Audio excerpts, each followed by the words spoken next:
Hello, hello. Welcome to the Susie B channel. This is Susie B. It is Friday, August 21st. It is midnight, just after midnight. Welcome in, guys. Hopefully, you've had a wonderful week so far. I know mine has been fairly good. Can't complain. Hello, Daniel. Welcome in.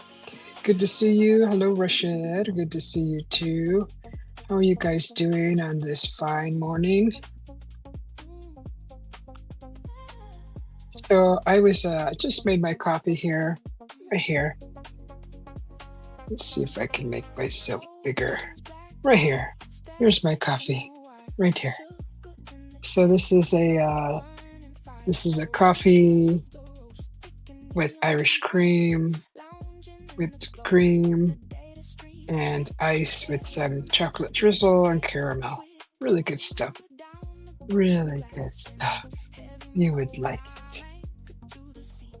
So good to see you guys. Welcome in. And just before I was getting ready to make my coffee, I went to the sink and there was a few dishes that I needed to wash: a spatula, tongs, and a spoon. And there was a scorpion in the sink, and I'm like, oh my God, the scorpion.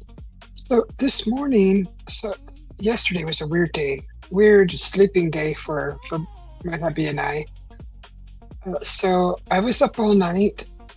I ended up watching the sunrise and then cleaning the pool because it was, it was nice and cool, and we just had a storm prior to that. So let me see. Just had a storm. So I was cleaning the pool out, and then I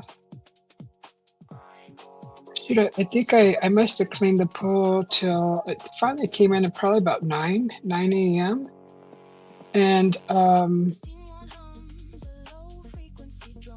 then I stayed up, let's see, 9, and then I went back to bed. And then we had a storm, like a windstorm. And I slept 4 hours, and then I woke up again. And my hubby's like, we had a windstorm. The winds were like 60-mile-an-hour winds. Like, we have a smoker right outside our bedroom sliding door. And he said that the wind was so strong that it blew the cover off and it hit the window. And he said it was like really violent. He said it actually startled him. So I was like, wow, I slept through that, huh? And he said it was just really violent wind. So it was a kind of weird sleepy day for us. So he went back to bed after I went back to bed. And then pool's clean now. I mean, he ran the vacuum through it, so it's all clean again. But it is still hot out. Like, I wanted to go in the pool and go live from the pool, but it was like 101 about an hour ago, and the pool light's not on. So I was like, wow, what's the point? It's actually 96 now.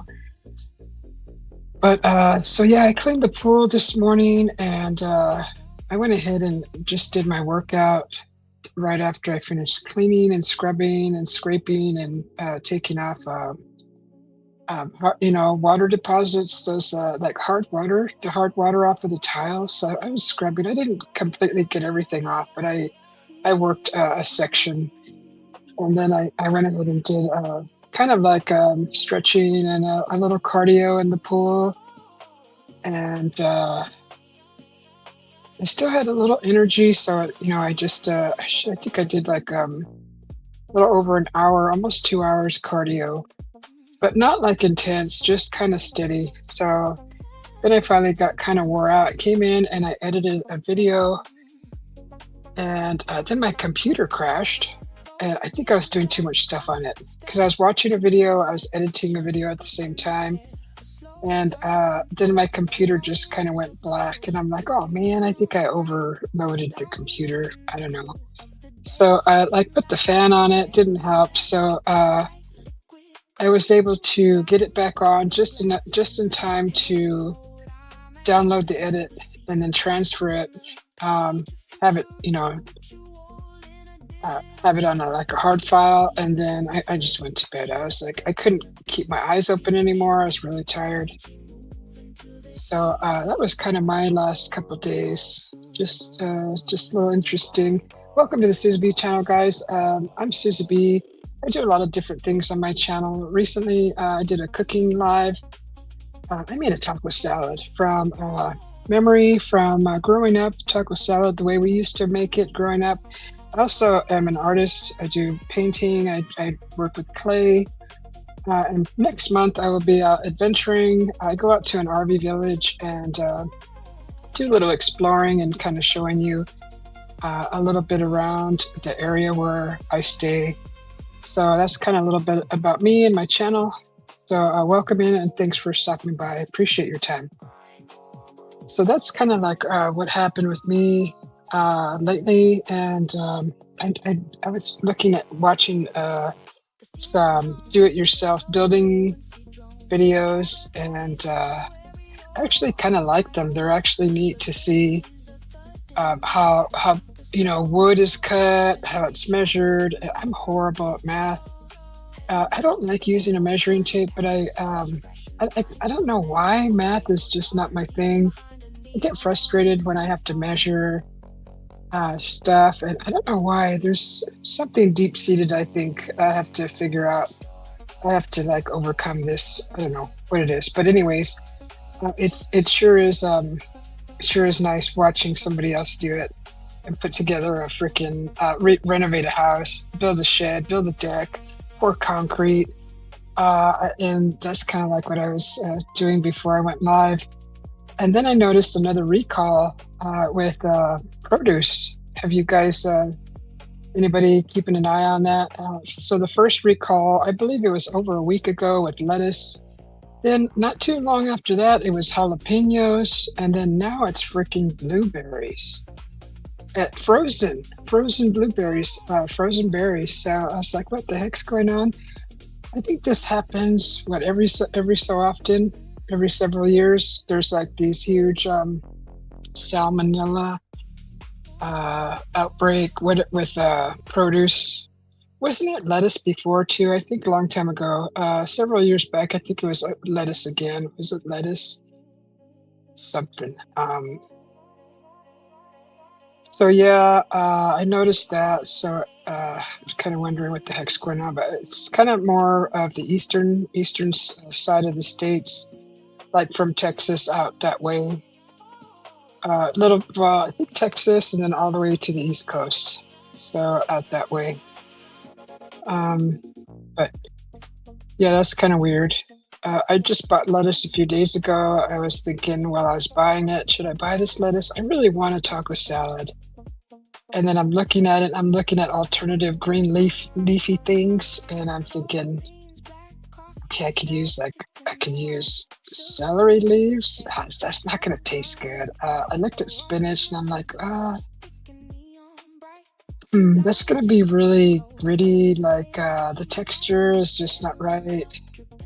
So I was looking at the selection that I had to choose from, and this big ball of lettuce was like, I think it's the iceberg lettuce. I was like, this is it. I'm just gonna get this, wash it really good. I'm not gonna spray it with Dawn dish soap or anything, like some people do. Hi, Elsie Angie, how you doing? I noticed that you're a frequent flyer of Preston Denn. I've been actually watching a lot of his shows lately, just because I really like that he has interviews with people who do have OBEs. So I've just kind of been following that lately. Anyways, I saw I do read the comments in probably all the videos that I watch of his, and I saw you in there, and I'm like, oh, I know her. I see Angie. I haven't seen you in a long time, but yeah, good to see you. Thanks for popping in. You saw that on Instagram. What was it with the blueberries? Was it with the blueberries that you're talking about? So yeah, I was just like, what's going on? What's next? Bananas, watermelons. It's gonna be something. I don't know. I hope that there's nothing further. No other produce items.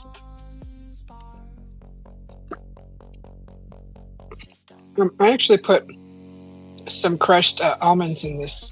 Ooh, should have stirred that. That Irish cream, the Irish cream liqueur is strong. It's all at the bottom. Oh, the blueberries. Yeah, you saw that on Instagram. You're doing good. It's good to see you. Hopefully, you're doing good. Me too. I like watching him. Uh, you know, he kind of has a good head on his shoulders. Not kind of, he does, and he's so humble. And I just like I like how genuine he is, and how he's basically wants what everybody else wants. They just kind of want the truth, and they want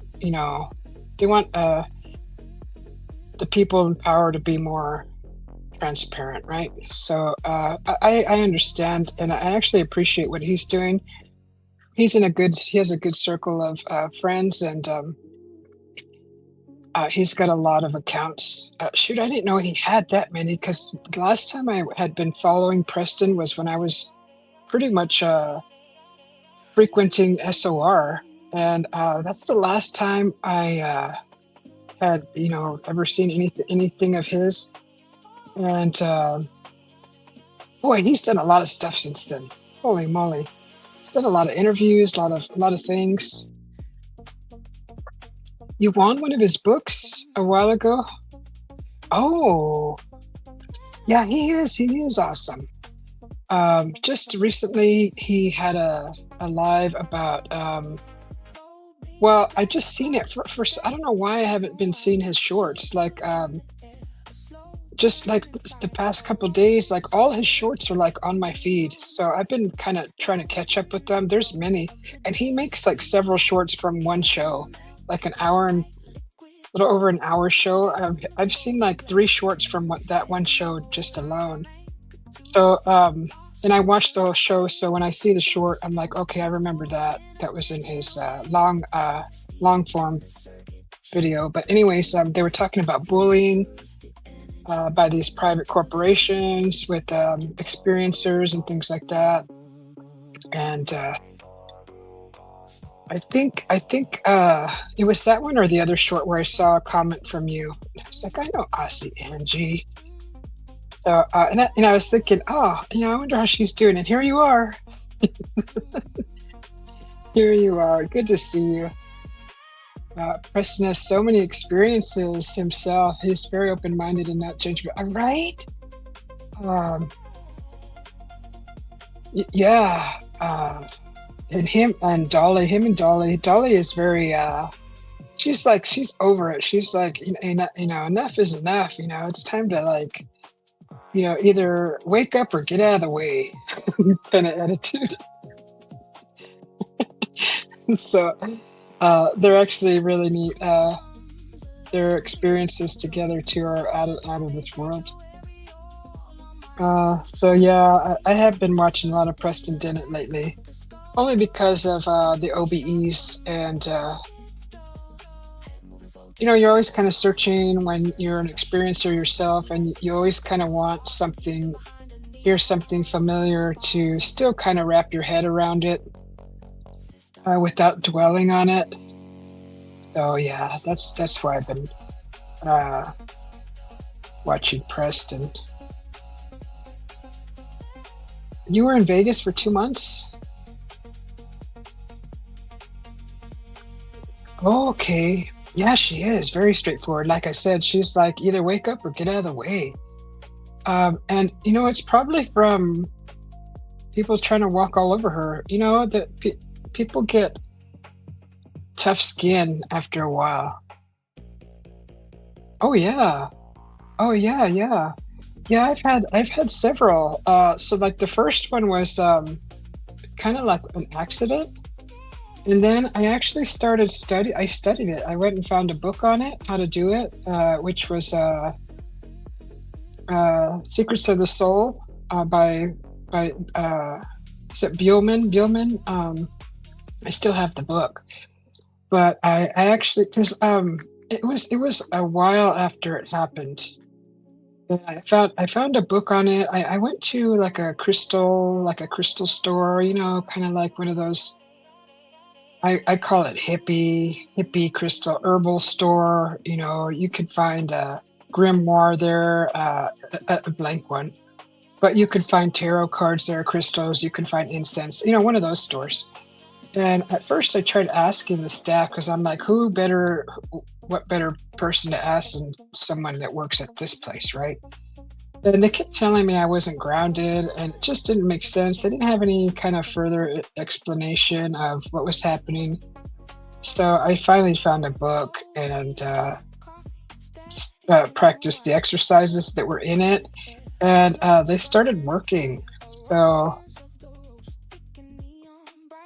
yeah, that was the first time that it happened. It was I was working. I had a summer job at a golf course, and I would go to work real early and come home around 2 p.m. And I had come home one day after work, and I passed out on my couch, and I was afraid of the dark back then because of my childhood.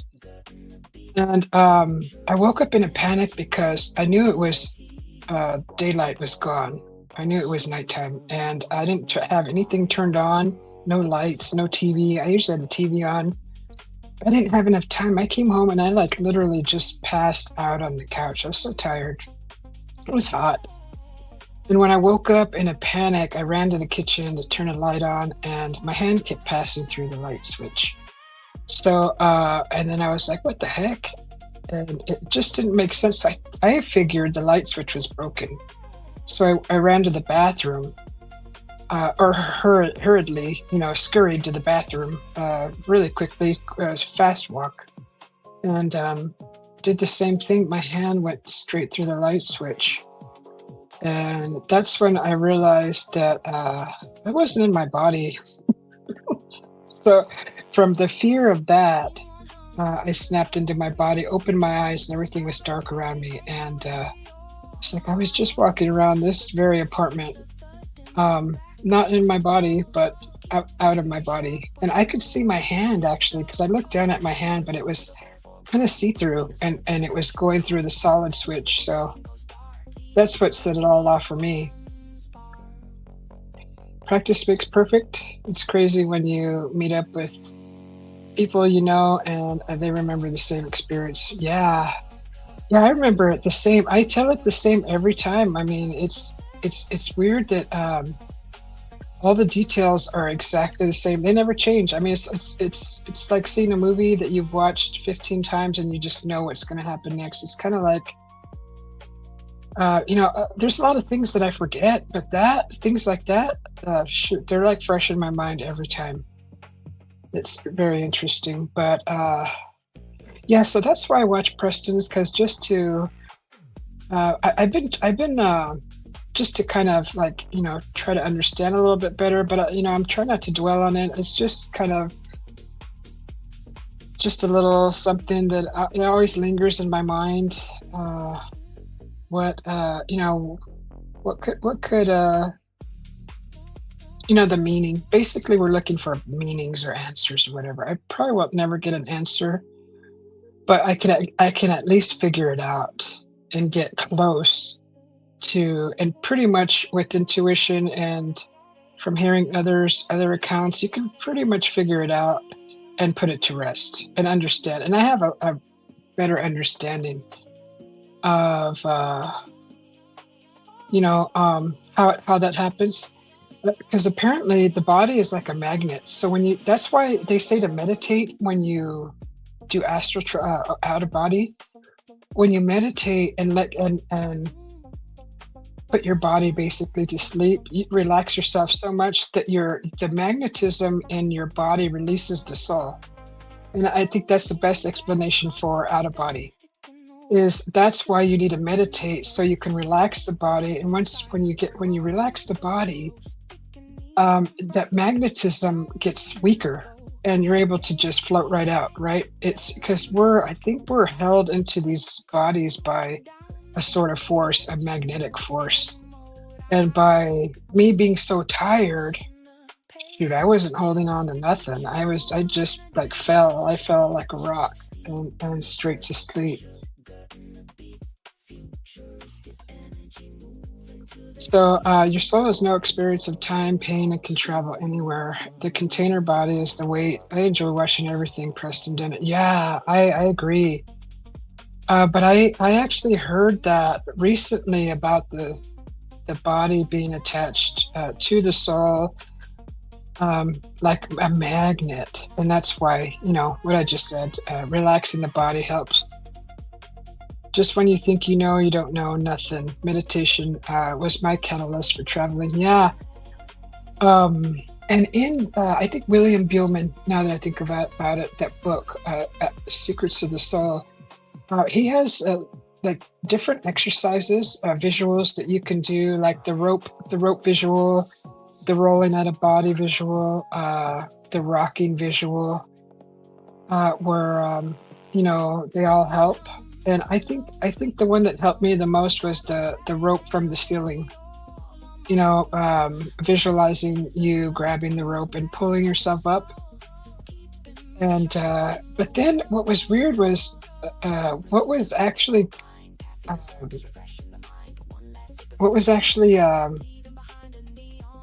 like triggering the OBEs for me was this darn freaking it was like a screensaver that I had on my computer at that time. This was before like I even heard about YouTube, right? I was oblivious to YouTube. I think this was back when MySpace was active. But anyways, I had this like a desktop screensaver that when you didn't mess with the computer, it would go to a screensaver. But this one was an animated one, and it was the background of like it was a scenery of like a teepee. There was a river, and there was a canoe, and there was like an Indian in the canoe, and he was like going floating across the river in the canoe, and then there was a background sound that sounded like drums. And I slept on that couch a lot, so when I would fall asleep on the couch, the computer was at my head, so it was behind me. And as soon as that screensaver came on, and if I was already in a twilight state, awake sleep state, and that freaking drums would kick on, that would like, I would be out of my body just like that. So, and I could never find that darn screensaver again. I tried looking for it. I can't find it, but it was like a heartbeat. It was just like a boom, boom, boom, boom. And of course there was like chanting in the back, like the Indian songs. So yeah, I noticed that like helped, that triggered it. I think that got me into the theta state, like really quick. So, yeah, and I always like lately I've been trying to see, with Preston's stories, he usually does like 4 stories per show, 4 or 5. And lately they've been like abductions.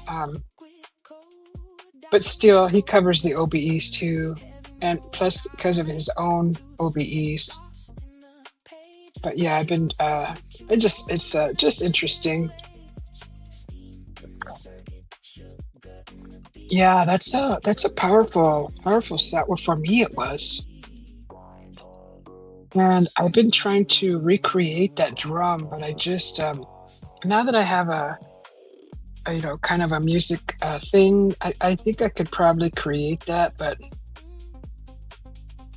laying down long enough and getting the silence that you need, that's a whole nother task, and trying to get the environment just perfect. That's why meditation is so hard, because you have to have complete silence. So I guess just covering the ears would be something new to me, because back then I was always just really tired, and that's when it happened so easily.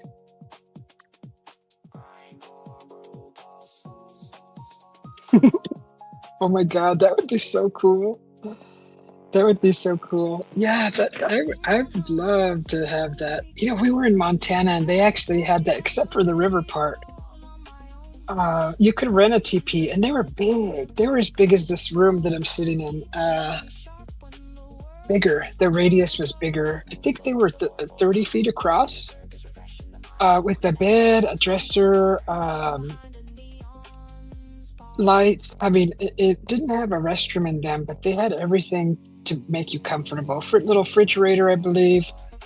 Um, this was in Montana. It was just a beautiful, beautiful place that you can go and you can like Airbnb a teepee, and they had a community campfire also, but no river close by. It was up high on a mountain, but it was cool. That reminds me of that. I really liked it. We actually stopped in and looked around to see what it was all about.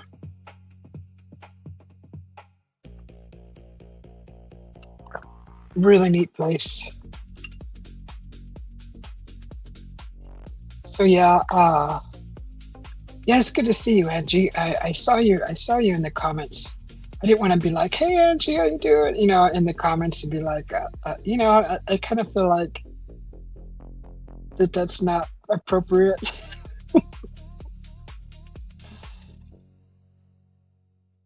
That's not a bad idea. So I'm gonna go camping next month for 3 months. So I think I'm gonna try that. But then the thing is, like, what do I do after that? Uh, where do you go? What do you do? Whatever you want, right? I have to make a plan because you have one shot, right? Unless you get good at it. It's appropriate. Oh, okay. Yeah, I didn't know. I don't know. Uh, and record the sounds in the river. TPs are big. I went in one. I couldn't believe how big it was. Yeah, they were cool. So next month, yeah, and actually when it rains, hopefully it rains, I could actually hear the water. So all I would need is the drum, and I could do the meditation right in my fifth wheel. Especially if it's rainy, and gosh, I hope it's foggy. I really hope I see fog when I'm away. I miss the fog. Okay, next time I see you in a comment section, I'll say, "Hey, what's happening?"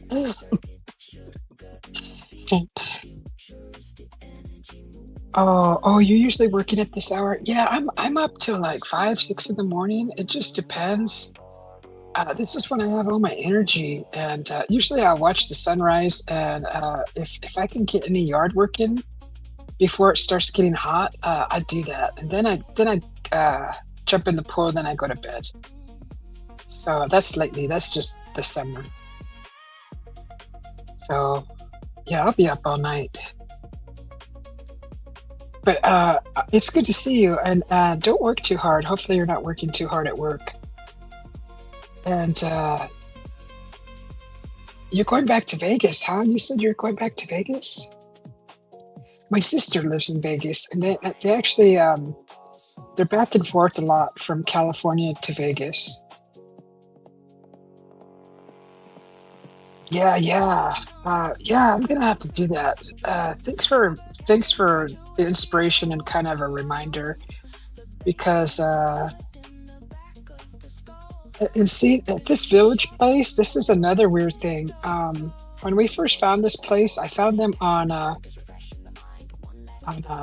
Maps, Google Maps, and I was looking up RV parks near me, and I came across this place called the Village. The RV Village. Told my hubby about it. We went there. We did a walkthrough. And we walked completely through it, through all those spaces, and we ended up at the back, and there was a little house back there, and there was a frisbee golf basket just past it, and I wanted to go walk and go look at the basket, because I played that in Idaho with my buddies. That's how I learned about it. But anyways, there was a little house, a small little like manufactured home, just a single wide, probably one bedroom, is just really small, with a porch. Anyways, we were gonna walk towards that, but then I thought, you know what, we're probably trespassing. Maybe this is like the owner's house or maybe an employee. So we avoided that. We turned around and we went back. And later on, we ended up renting a space there. And we've been going 2 years now. Through this will be my third. And I went and told the management in the office, and I said, "Who lives back there in that house?" And they're like, "What house?" I'm like, "The house back in the back." They're like, "There ain't no house back there." And so it turns out there's a phantom house back there that my husband and I both seen. And they think, they can't call me crazy, or they'll have to call my husband crazy. So they're just really perplexed by the phantom house in the back of that village that's never been there. So yeah, I even looked on Google Earth and went back years, like 5, 10, 15 years, and there's never been a house there. I don't know how far back. As far back as it allowed me to peek at that property, at that spot where I seen it, through an opening in the trees. There's never been a house there. So I don't know what the heck we saw, but it wasn't, I guess apparently it wasn't really there. It was, I mean, I could say maybe if I just saw it and my hubby didn't see it, but we both saw it. He agreed that, we would be trespassing on private property, and turns out there wasn't no house back there. So that's where I stay for my summers now. So every now and then I get up at night, or I go outside at night, and I go over there just to see if it reappears, but so far nothing. So it's just, phantom house.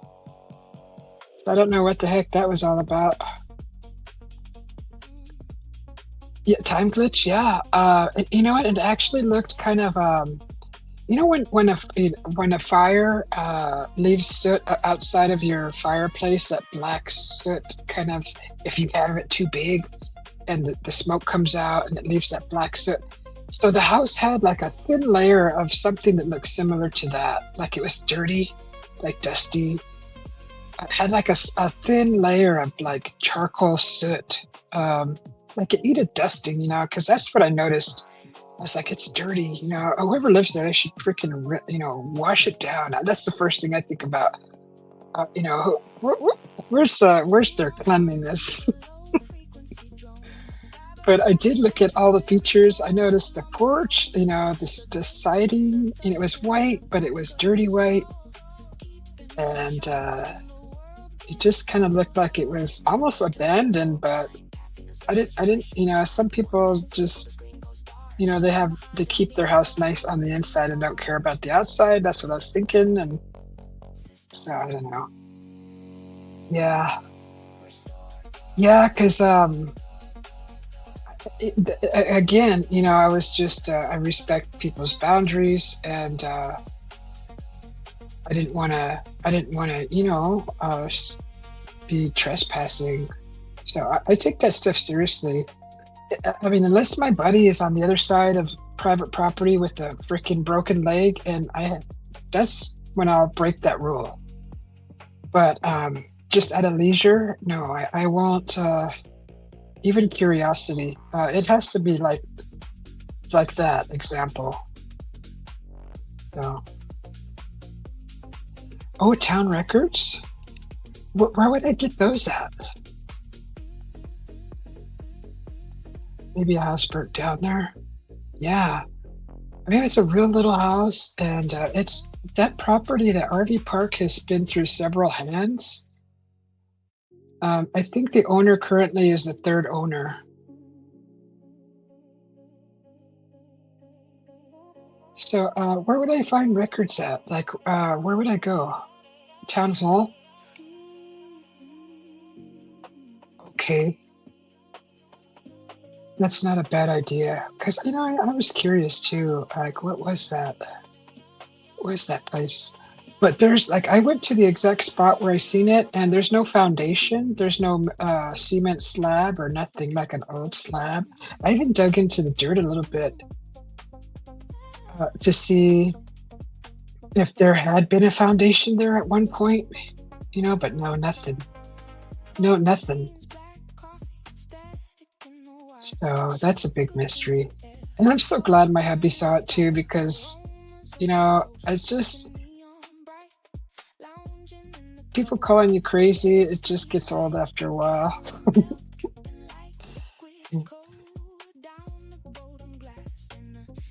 Oh, the fire station. You think it may have been a house that burnt down? That's why it looks so kind of like that? Because it didn't really have any burn marks, but I mean, I could see. It maybe that's a sign that it may have burned. It may have burned. And that was the residual energy left behind.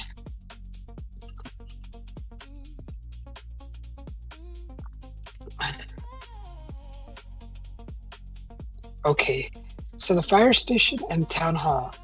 I'll have to. Fire station, town hall. I mean, how do you ask for stuff like that? Like, what do I say? I saw a phantom house there. Can you show me any records of this? Like, how do you ask for something like that? Do you just say, I'm curious about the history of this property, right? Just like that.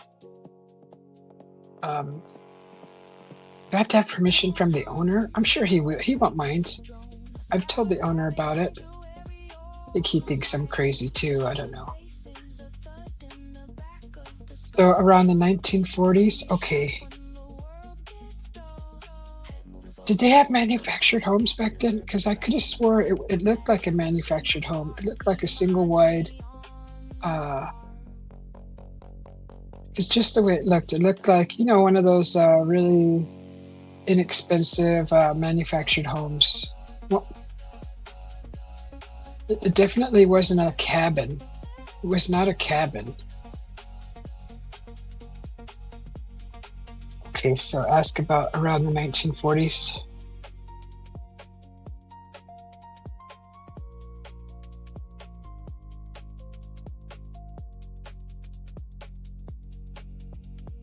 That would be worth actually investigating because honestly, it doesn't really bother me, but it's just like, why did we see a house? Like, it'd be nice to find out the story.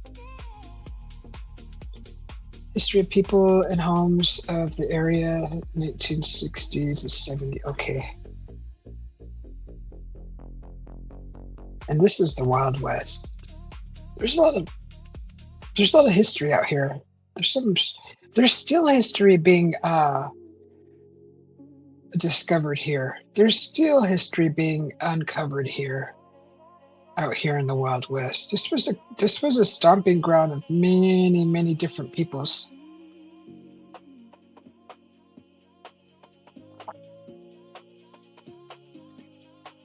Yeah, it definitely was a manufactured home, but real small.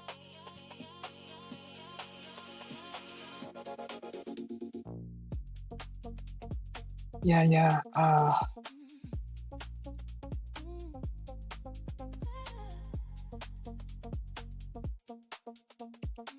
Yeah, I'll have to do a little research and figure out when manufactured homes were being brought to Arizona, specifically the state, or maybe then I can go by. That gives me a better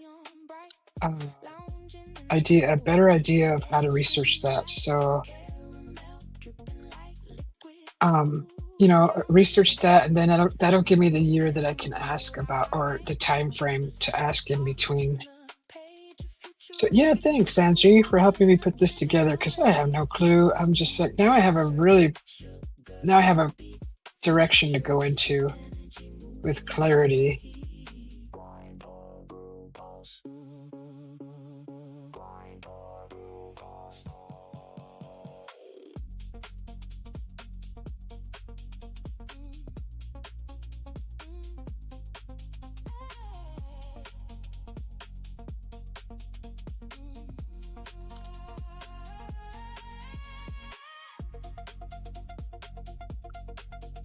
So,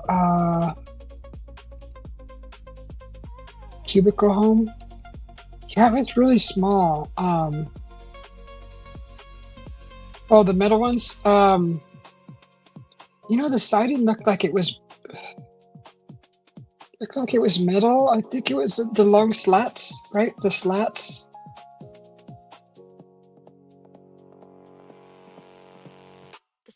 Because it wasn't like that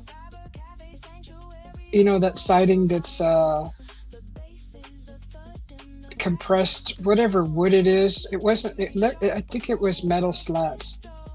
Kind of like when you go into uh, like those old not an RV park, but mobile home parks. What those houses look like, the old ones, with the freaking at the front door. They have like the frame in the front has like the curled aluminum decor kind of embellishments like in the front. Just old like that.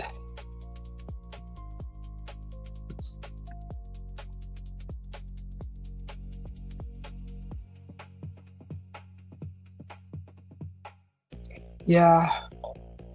Oh, you call them portables? Oh, okay. Yeah. Yeah, they're like we have whole that are built with. They actually have a whole brand new community out there where I stay, where I'm going to be going next month. But they're upgraded. They're a little more updated. They have more updated materials. But yeah, you'll find a lot of the mobile home. They're called mobile home parks, and usually it's very popular for senior citizens. And that's very prominent out here in the desert. There's a lot of those. Like I've never seen so many until I moved to Arizona. I was like, wow, this is like a thing. It's cheaper. It's a cheaper way of living, and basically you just rent them. They're cheaper to buy, but they really have no value.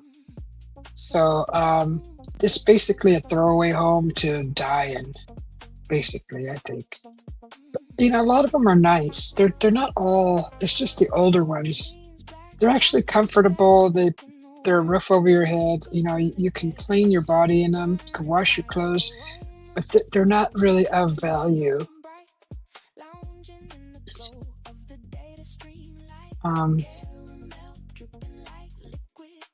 They're just a cheaper way to live, or rent. Your friend has one in Vegas, really? Yeah, and actually, they make them pretty nice now. The upgraded ones, you can get them. Shoot, you can get like a single wide, double wide. The double wides are bigger, longer. You can get 3 bedroom, 2 bath. You can get garden tubs in them. You can get skylights in them. I mean, they're really nice. But the one that I saw was like, it looked really old. It was really little. It's probably barely big enough for 2 people. Hey, Chris, how you doing? Good to see you, Chris. Welcome back. Oh, gated community. It has a pool. Yeah, they're nice little places. We have a retired place here. It's like a senior community. It's called Sun City, and they have their own grocery store, their own doctor, their own banks. I mean, it's all in just a small little radius of homes and a little area where the market is at. They even have like a place that they can go swim and like a gym. They all ride around in little golf carts. It's actually really nice for them. Like if I had money, I would like put my mom over there and let her have at it. I think it would be a good idea. And the houses are real nice. There's a golf course in the middle of the whole thing, and you can go golfing. But I mean, that's if you're into that. She has a 2 bedroom with an ensuite. It's beautiful. Yeah, they're actually really nice. Why are we awake this time of the morning? Chris, Chris, uh, why are you asking questions? You have answers already. That's safer for the yeah. You can't go. You can't live there unless you're above. I believe it's 55. So anybody younger than that, you're not allowed to stay or stay the night. Like you have to get special permission. It has to be special permission, but they do not allow anybody younger to reside in that senior community.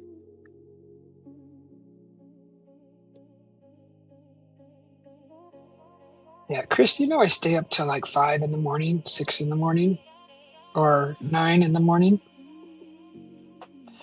Lately, I've been taking advantage of the cool weather early mornings to get some gardening done and cleaning the pool, trying to keep it clean after these storms. They just freaking blow in a bunch of sand into the pool.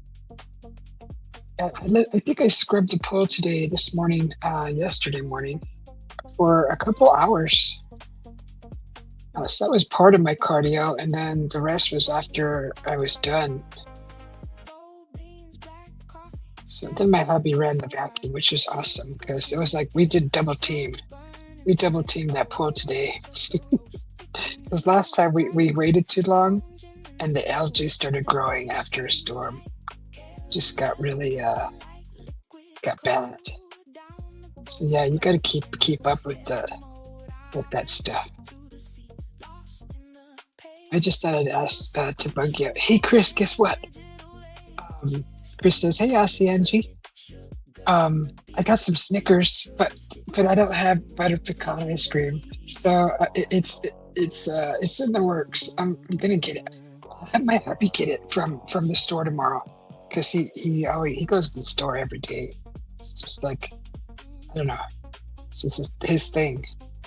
Just to get like a piece of bread or a roll, or he doesn't do like a full month's grocery shopping. He gets like one or two things."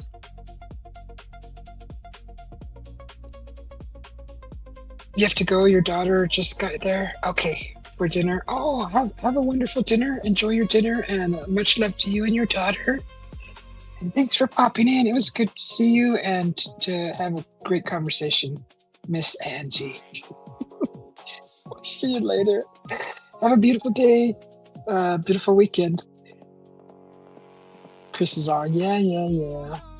I know. Hey, I brought 2 big king size Snickers bars. I ate one, but they cheated. They freaking put two little Snickers inside. They put 2 regular size Snickers in one big one, because I opened it and pulled it out, and it was like 2 separate candy bars. I'm like, this is not this doesn't constitute a one full size freaking giant size king size Snickers. I want a complete Snickers bar, not freaking 2 regular size one in a king size package. That's cheating. Like, what's up with that? I feel robbed. Then my hubby comes home. He noticed that I bought the 2 big Snickers bars, which are two regular ones in one big package. Anyways, he bought me a bag of miniature Snickers. So how many Snickers go in the blender with that ice cream? Like, could I just do just a 1 king size one, which is really 2 regular size ones? I don't know. If you're still around, let me know in the chat.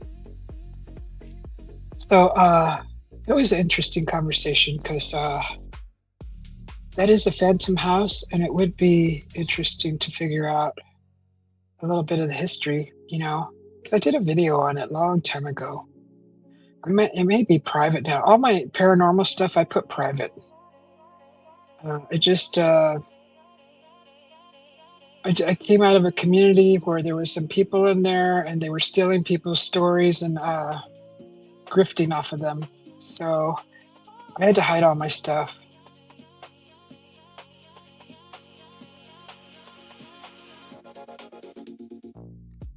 I don't know about there, but here at the truck stops, you can what? buy a giant Snickers for $10. Shoot, I think I paid maybe $2 for it. It was like $1.79 or something, I think.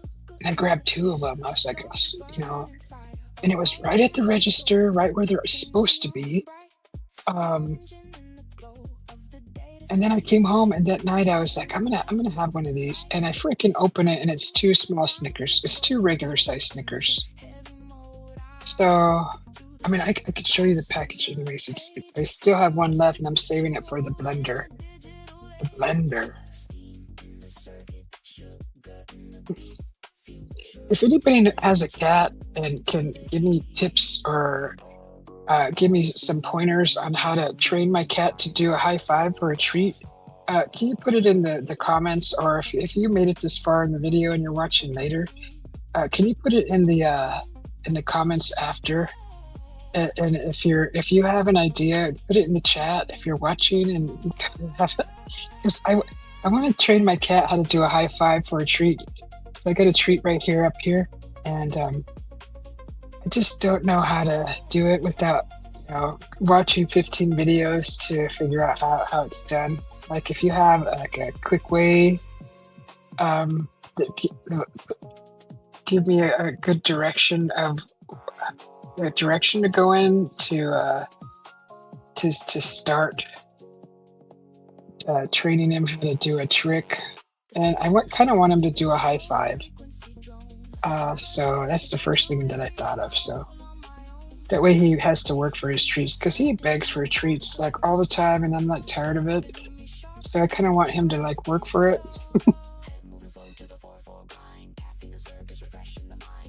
ones you're talking about are huge.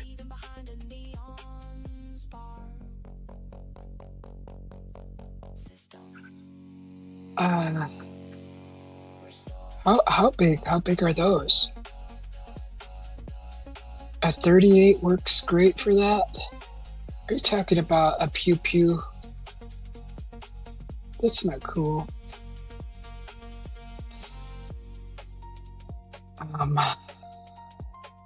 Yeah.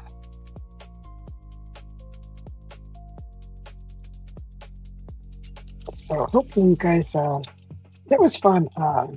It was fun talking to Angie. Angie's an old friend. I actually met her in Vegas. Yeah, just awesome, from Australia. I'll see Angie.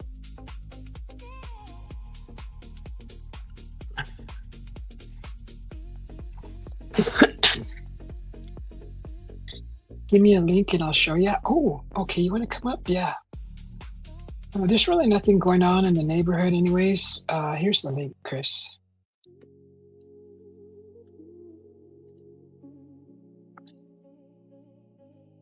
Let me see, let me pin it.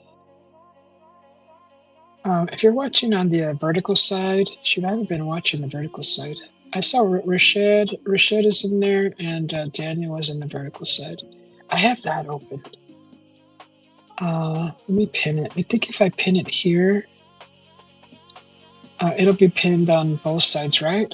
Or no? Maybe I should pin it in the other side too.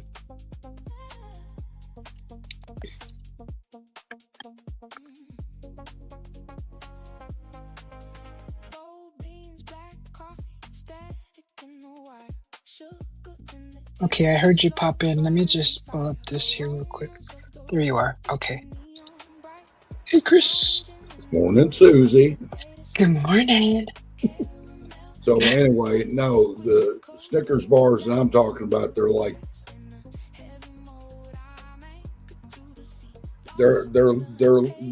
literally a foot long and a half a foot wide. Dang. So yeah, they're huge. You could buy one of those and eat on the damn thing for a week. Seriously. Really? Dude, that's well worth $10. Well, you might as well freaking put a candle on that one and use it as a birthday cake. Have you got a pilot truck stop anywhere around you there? I'm sure we do. Is that where you find them? Yeah, you can find them in the pilot. pilot truck So, stop. and they usually have those and the giant Nestle bars and several others that are just huge candy bars, usually at Christmas time. Okay. Yeah, because this one that I got, I was like really not impressed with it. Like, don't call this a king size if it's really two regulars. You know, it's just a little smaller than a regular. Two of them put together. Oh yeah, when you was talking about training your cat, yeah, I was talking about Pew Pew. Oh, that's not fun. Hey, I guarantee you'll learn quick. Dude, he'll never come back home. He'll leave forever.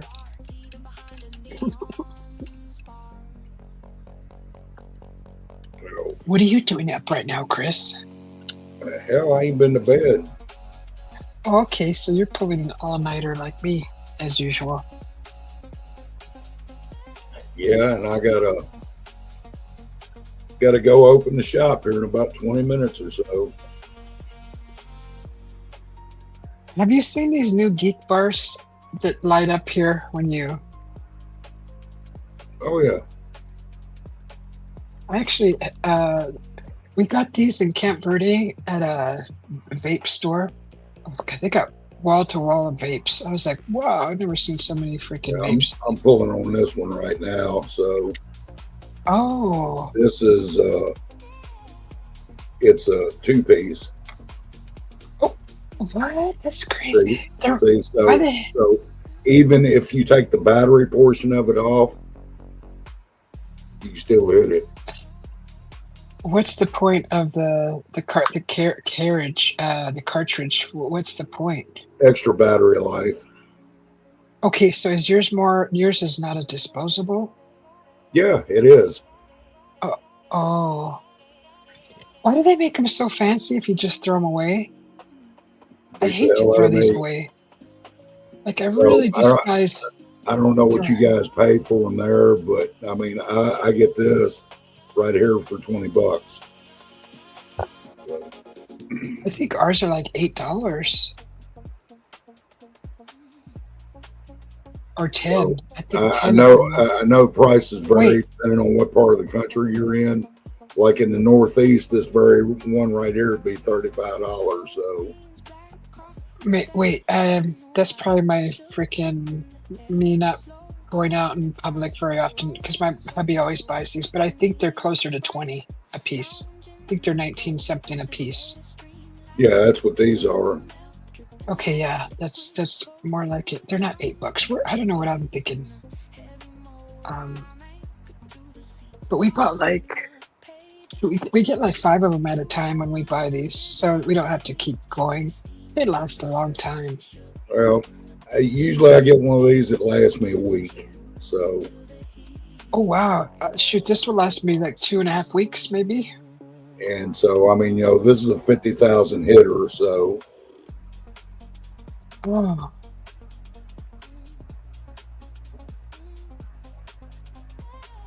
I don't know what mine is,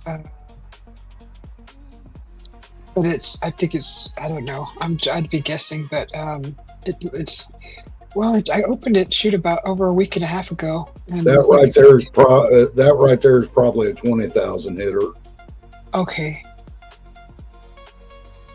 They have a watermelon ice one that I just tried. That was really good. That was like, it was like puff, puff, puff, puff, puff, because it was so good. Yeah, as far as the geek bars goes, I'm partial to the sour apple. Yeah, I love the apple ones. I like anything ice, but I recently got one that wasn't ice. It was like a minty one. It wasn't too bad.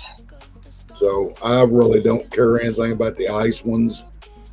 Most of them are ice, but this right here is Miami mint. Oh, I haven't heard of that. So They and always have different. I generally do the Miami mints and whatever I get, Uh-huh. just because they're not ice, they're just mini. Hmm. I get all the ice ones if possible.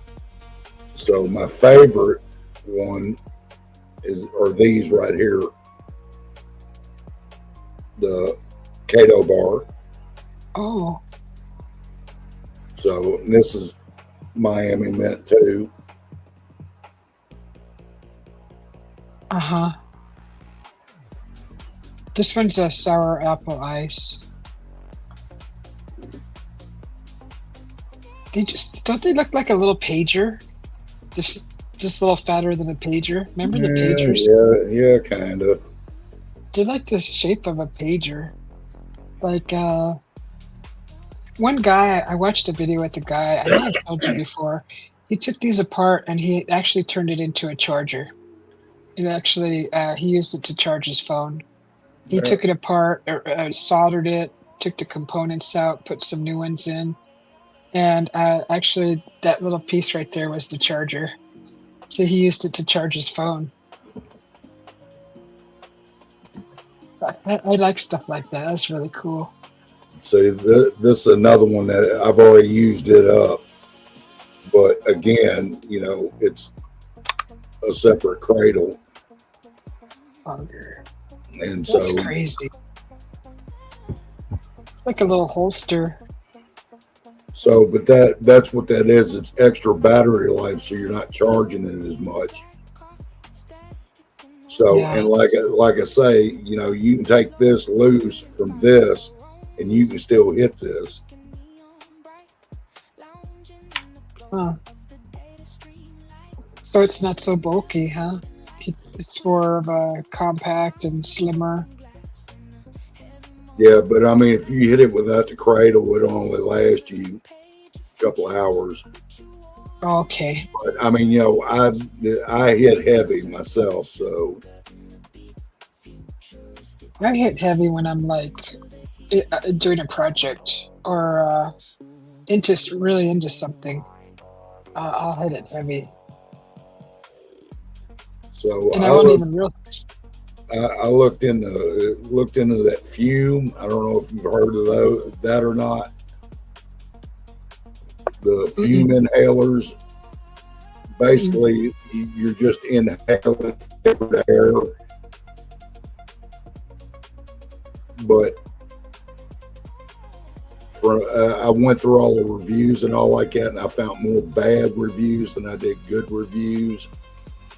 Oh. Mainly, it's a money pit for the most part. The little cartridges they give you, they tell you themselves that the cartridge will only last you 2 or 3 days, and you got to pay $20 for it. So, wow. but to avoid that, they want to put you on a subscription where they're constantly sending you shit and charging you money. Oh, that's a bunch of horse manure. And so I decided against it. Yeah, that sounds like a gimmick. This seems to be popular though. Those, you know, like we subscribe to a company that sends us a razor blade. You know, razor blades. Like it was every month, but they started piling up. So they actually the Dollar Shave Club. Yeah. And they actually have an option where you can space it out more to like every 3 months. Because we needed to go through the shavers, so, and it works out really nice, and it's like for $10. I mean, it's going up slowly. I think it's at $12 now, a month.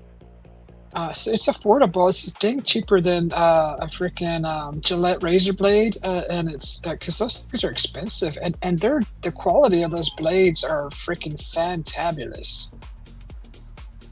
But then they try to get you with the manscaping creams and all of that stuff, and you know the creams. I actually got my hubby I think the aftershave and the shaving cream, just to give him that experience. But they're expensive. Morning, Victoria. How you doing, Miss Victoria Darkwood? She's from Face the Ace. She's Yeah, funny story. My oldest daughter, one of the Christmas presents she gave me last Christmas was a beard care kit. Oh, uh-huh. And she paid a little bit of money for it, but you know, obviously I don't use it. Oh my God. And so when she asked me last month, she said, "Dad, you use that beer kit that I bought you?" And I'm like, "No." And I still got it. It's sitting on the shelf, but I don't use it. It makes a beard so beautiful. Oh my God. My beard is beautiful. I get comments on it all the time. No, honestly, your beard looks soft. You know how some beards, they just look really rough and kinky, like pube hairs, you know? Sorry. You know what I mean? Like Really? really like wiry, you know, like wiry. I'm sorry, guys. It's the only way I knew how to explain it. Pube I didn't know how to explain it because they're not always pretty. I mean, they're just like. Do your pube hairs look like that, Susie? Everybody's does. Come on. Who manscapes or womanscapes their pubes? I don't think anybody does. Nobody's like, I don't know. Who's looking at that? I don't know. Maybe I don't know. Well, I heard most women nowadays shave, so.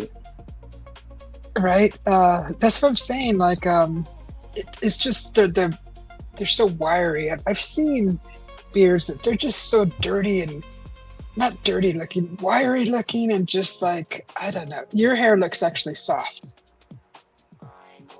Well, you're not the first female to tell me that.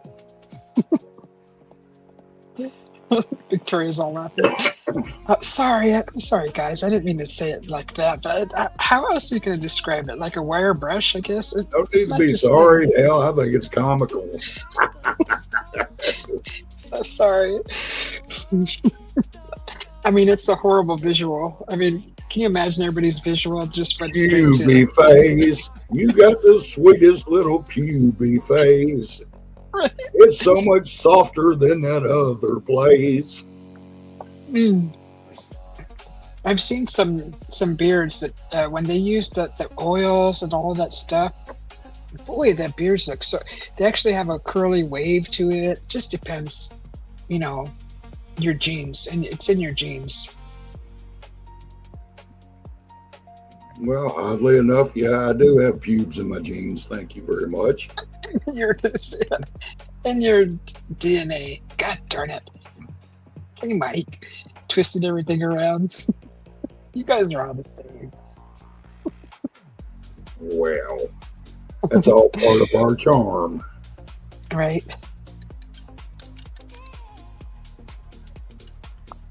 Yeah, so that was interesting conversation with Aussie Angie. That place that I'm going to go to next month, that's actually not a bad idea to do a little research. Hey, did I ever tell you the one about the little boy sitting on the park bench with a bottle of liquid in his hand? No. What happened? This ain't vulgar. It's not dirty. Okay. So, anyway, the little boy's sitting on a bench and he's got this bottle of liquid. He's shaking the bottle and he's looking at the bubbles. Shaking the bottle and looking at the bubbles, and this old man walks up and sits down next to him on the bench. So, what you got in the bottle, son? Little boy said, I got the most powerful liquid in the world, turpentine.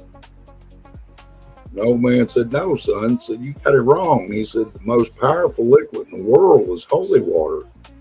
He said, well, did you know you can take 2 drops of holy water and place it on a pregnant woman's stomach? She'll pass a baby boy. That little boy jumped up off the bench and said, hell, old man, that ain't nothing. Why'd you know you take 2 drops of this here turpentine, place it on a cat's ass, and he'll pass a motorcycle?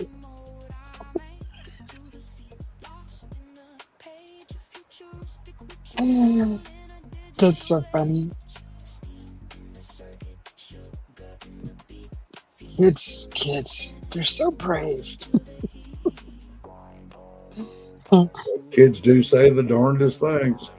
They do the darndest things. Shoot, when I was a kid, my brother actually talked me into putting paint thinner on my arms.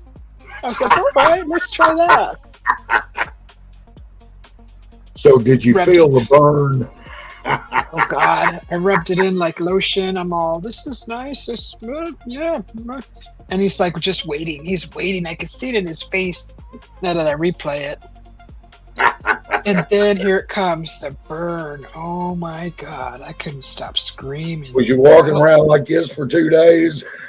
Oh my gosh, I think I rinsed it off so fast. I don't even remember the trauma after that.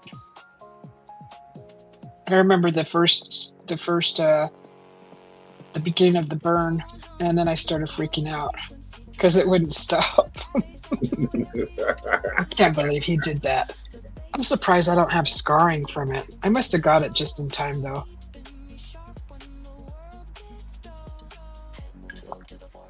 Hey, those are my siblings. I was the guinea pig because I was the youngest. Oh. Yeah, can you believe that, Victoria? How messed up that is?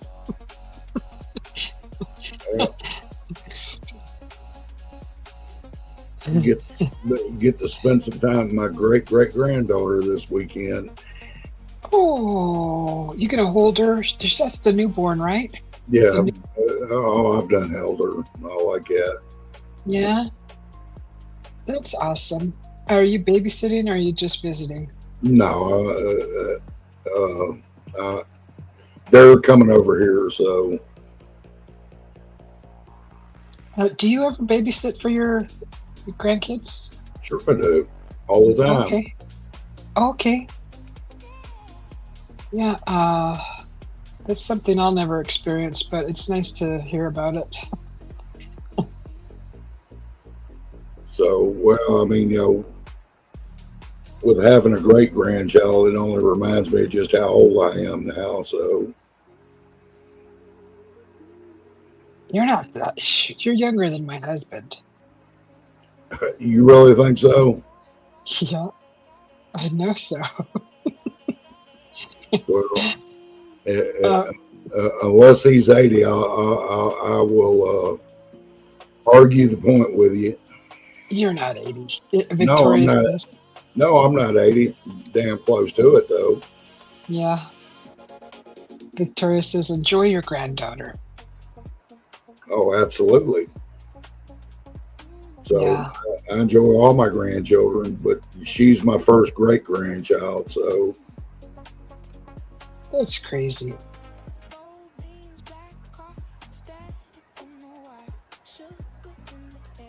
I mean, are you the kind of grandpa that spoils your grandkids, gives them everything they want?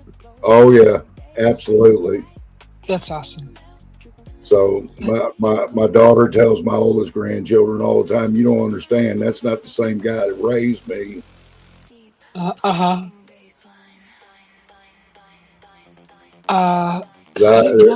That's my favorite thing, spoiling them rotten over the weekend and then sending them home. Right?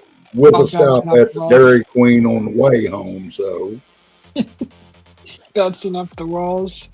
Here you go. Unleashing them like that, sending them home on a sugar high.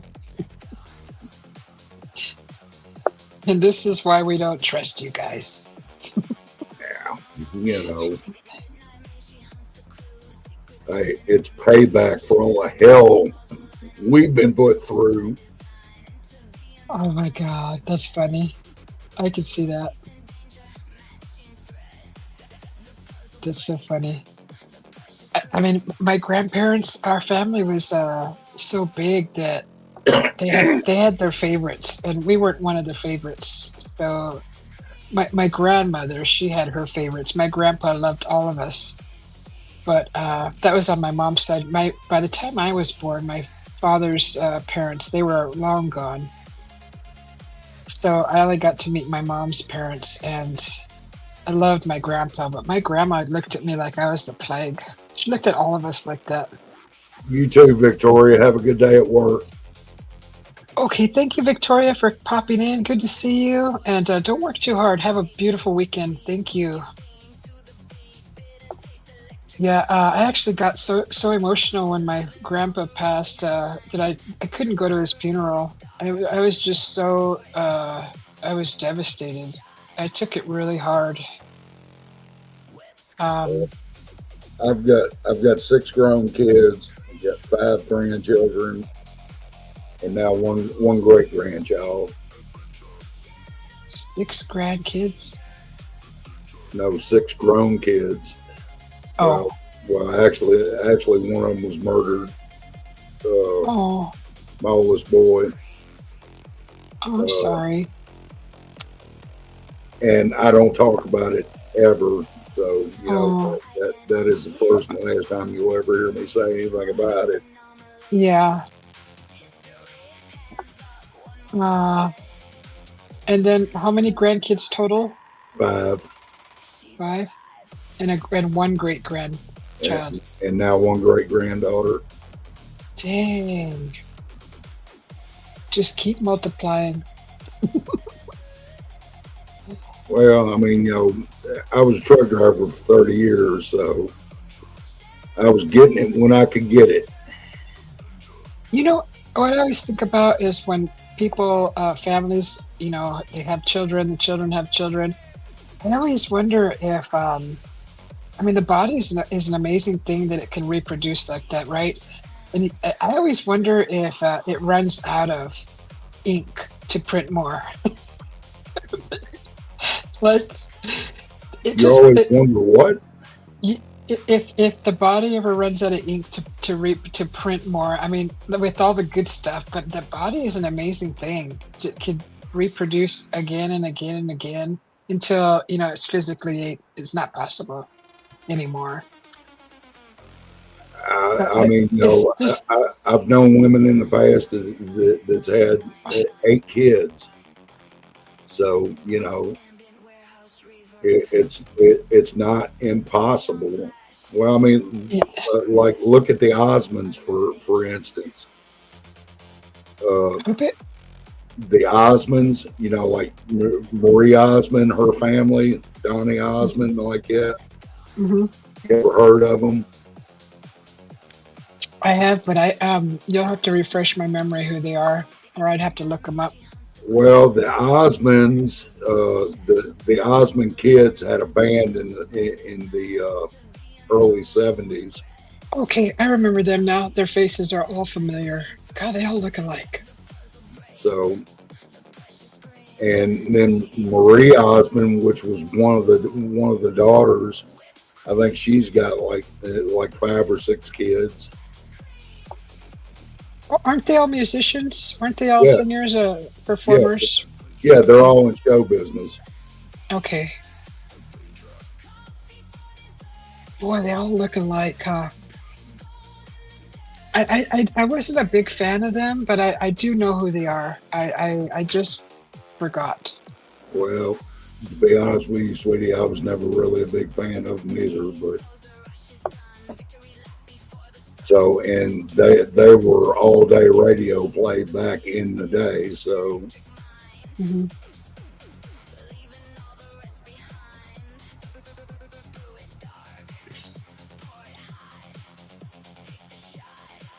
Yeah, I think my mom and dad's side, both sides were big. Either 10 to 12 siblings. So, we had to take turns going and visiting the grandparents. But and then I think about it, those families, like the aunts, just had, they had kids, and then their kids had more kids, and then now their kids are having kids, and then not like young, like 15, however it happened, but as an example, it's big, like really big. morning, Susan. Oh, hello, Susanna. I haven't seen her in a while. Good to see you. Oh, Susanna, my eyes are half open. So, Yes, that's Susanna. I haven't seen her in a while.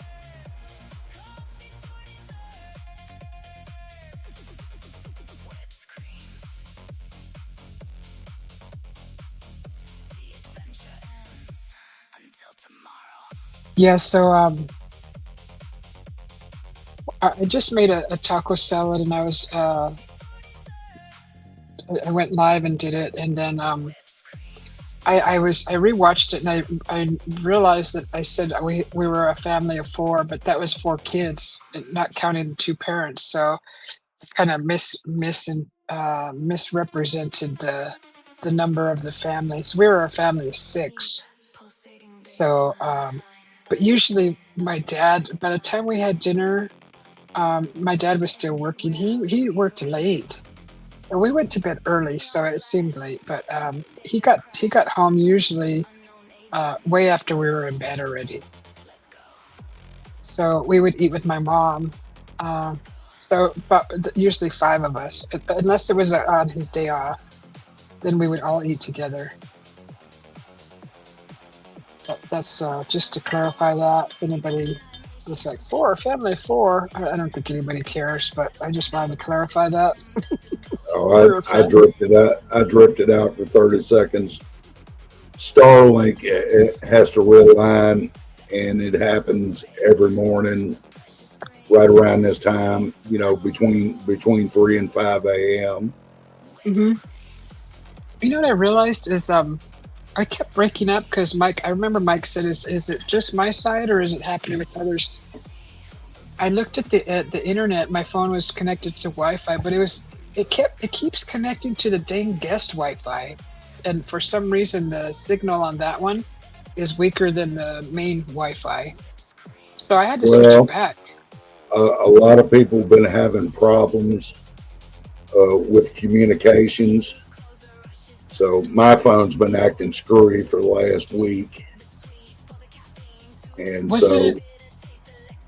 Didn't they say something about the solar flare or something like that? well, no, they're talking more like they're thinking they're Oh, thinking it's an attack on the infrastructure because of you heard about all these water plants getting hacked, right? no. Isn't our main internet under the ocean? I mean, the wires, the cables, whatever, the the fiber I, optics. I've heard that. I don't know it. So I haven't heard of the attack on the infrastructure. Is it outside of the country by well, they foreign? don't know. They don't know, or if they do know, they're not saying. Uh, no, I hadn't heard about that, honestly. But with everything going on right now, in Iran and all like that, Hmm. it's not too far fetched to think, that we're under a cyber attack. So, They would actually be doing us all a favor if they attacked our internet, because we'd actually go outside and look up at the sky and talk to our neighbors. yeah. And we wouldn't be shopping online or doom scrolling. If I want to talk to one of my neighbors, I either have to get in the side by side or one of my vehicles and drive down the road. So, Oh, you're lucky. yeah, I live in the mountains in East Tennessee. So, Oh man. Oh no, that wasn't Tennessee. Okay. Oh, you got fireflies over in your area, huh? oh yeah, Oh,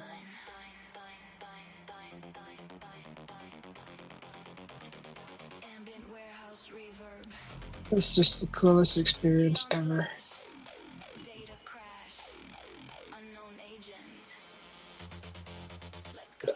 Hmm. I stayed in Alabama for I don't know if it was 3 weeks. This is at the time where I lived with the my Thai parents. They were trying to adopt me. They sent me over to Alabama to Huntsville to visit her sister, and her sister and her husband were also in the Navy, and they had an adopted daughter, and she looked Hawaiian. She was beautiful. And that's the first time I experienced the lightning bug.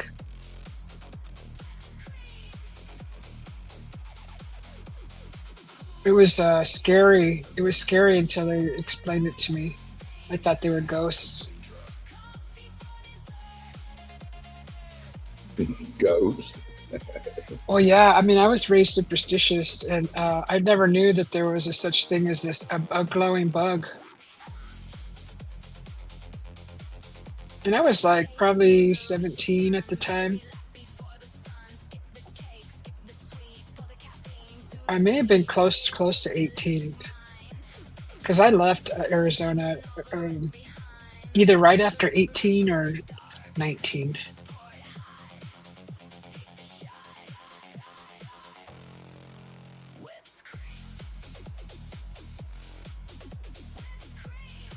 So here's trying to figure out what to play here.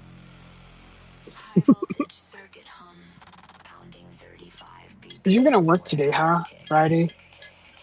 Yeah, really should have already went out and opened the shop, but I'm gonna let it go for a little bit longer. Yeah. Oh, I appreciate it. It's good to be in your company. So, well, I enjoy your company too, Susie.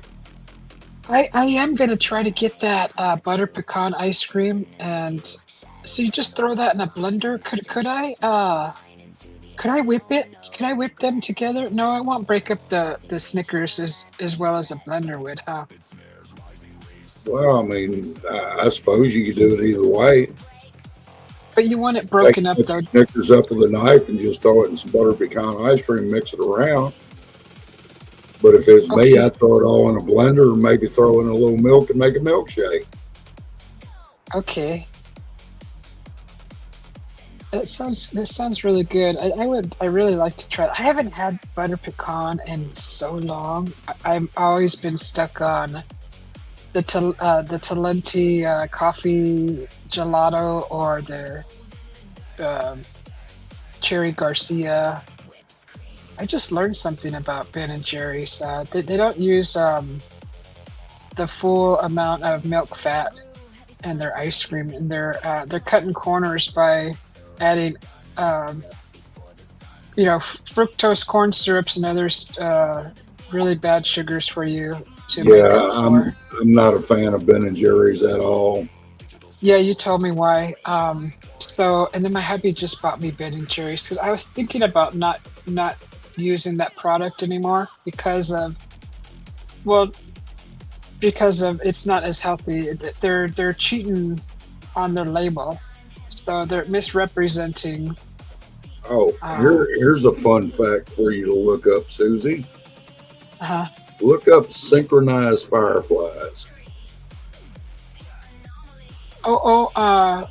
welcome Now in, that's a U.S. liver. phenomenon. That's a phenomenon here in Tennessee. Uh-huh. Okay. Oklahoma, Arizona, what does it matter? What do it matter? I've Just never been to Google it. Spain, but I kind of like the music. Oh, thank you.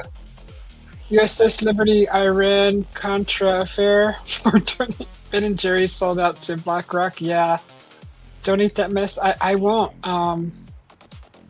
Make my own ice cream. And I believe you honestly. I think I will not eat that because they said Tillamook is probably the best. That Well, has all. really and truly, that's a great idea. Buy yourself an ice cream churn and make your own. I have an ice It's cream not maker, hard. but um, I have to use. I have to experiment because I have to be careful. I can do it. I have an ice cream maker. You have to freeze the tub and then you put it in the machine and then you pour your whatever cream that you're using. I do have one of those. I just don't be lazy. I just try. Don't be lazy, Susie. That's the problem. Sorry, it's a lot of work. So, but yeah. Anyway, look up synchronized fireflies. Synchronized fireflies. Okay. And out of you said Tennessee?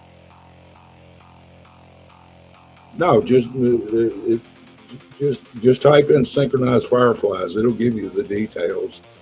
Okay. Tennessee's not the only place where they exist, but it's one of the major places that they exist. Uh-huh. So, and Oh my God. whereas lightning bugs, they just flash whenever. These bugs here, they all flash in unison. That's so cool.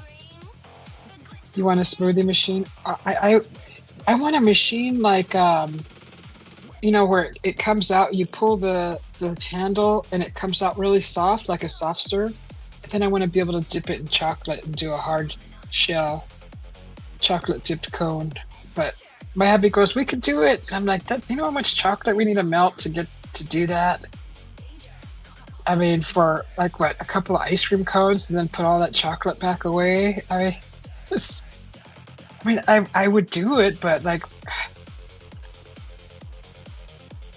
I wouldn't even know where to put all that chocolate. Like, how to?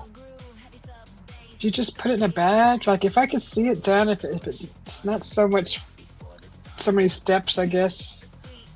I would love to. I would. With all the sweet shit you eat, it's a wonder you're not dead of diabetes. Oh my God! It just seems like I eat this all the time, but I don't. I don't have coffee every day. I don't do these every day. And lately, I've been doing the Irish cream with the coffee and the whipped milk, and with the little caramel drizzle, chocolate drizzle. But I don't do these every day. I do them maybe twice a week. I just do them when I go live, so it seems like I do them all the time. So it looks bad, but it's not. We pour. Aww. We're talking conspiracy theory stuff. It's the government, man. Doesn't that sound like Kane? Grow your own food. It really does. Yeah. Is that you, Kane? We have a friend that we know, USS Liberty, and his name is Kane, and you talk similar to he. It's funny.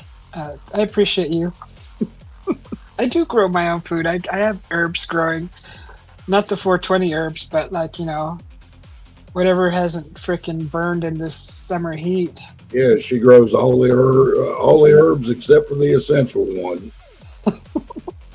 I have grown that in the past, and I still have it in storage for when I really need it. That's a good way to go. There's some money in mushrooms too. I read that that's actually very profitable, and microgreens also.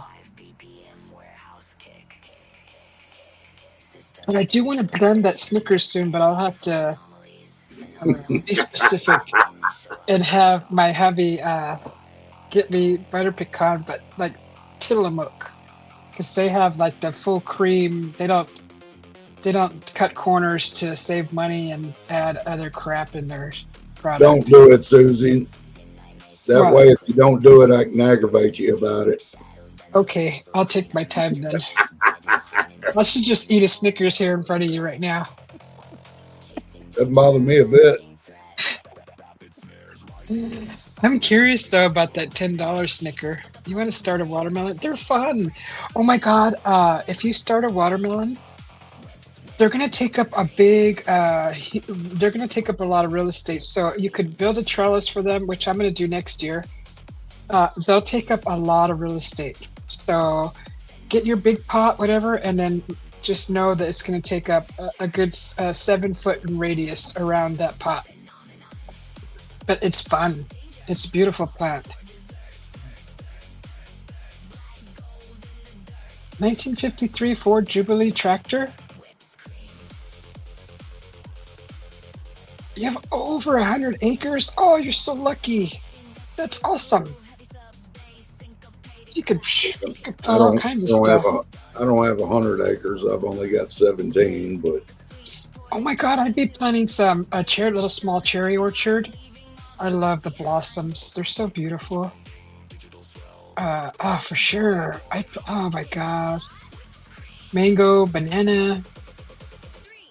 Oh, does kiwis grow on a tree or is it on the ground? I've never seen Well, a kiwi. I don't know. I don't eat them. You don't? I don't. You want buffalo? Oh my god, how fun is that? Well, I want buffalo wings. Does that count? Oh god, don't start talking about wings. Do I got wings? No, I got so much leftovers in the fridge. I have taco salad still, and I made pozole. Yeah, I meant to ask you how that went. What, the taco salad or the pozole? Yeah. Did it go anything like your burritos did? The taco salad came out freaking bomb. Like, really good. Your neighbor has a bunch of buffalo? Is it bison or buffalo? Like water buffalo or bison? Water buffalo? No. Hell, that's my ex-wife. No, I mean, we don't have buffalo here. Isn't that only in Africa, the buffalo? No, like no, we bison. got buffalo here in the States. Where? Up there around where Mike is. Mike has buffalo in North Dakota? Sure. You know what a buffalo is, right? They have the horns that come out and then curve up. Bison is the small horn with the big hump back. Americans call buffalo bison buffalo. There's a difference. Not water buffalo, yeah. He has over 20? Oh, wow. Are you looking it up, Chris? Just for you, I am.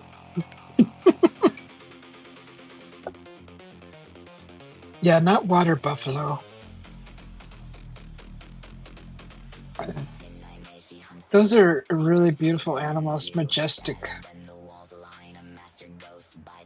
I was in Sedona and in Tlaquepaque, and they have a sculpture of a buffalo. They're all of iron. That thing was beautiful, beautiful, almost life-size. It was gorgeous, all welded together, a bunch of pieces.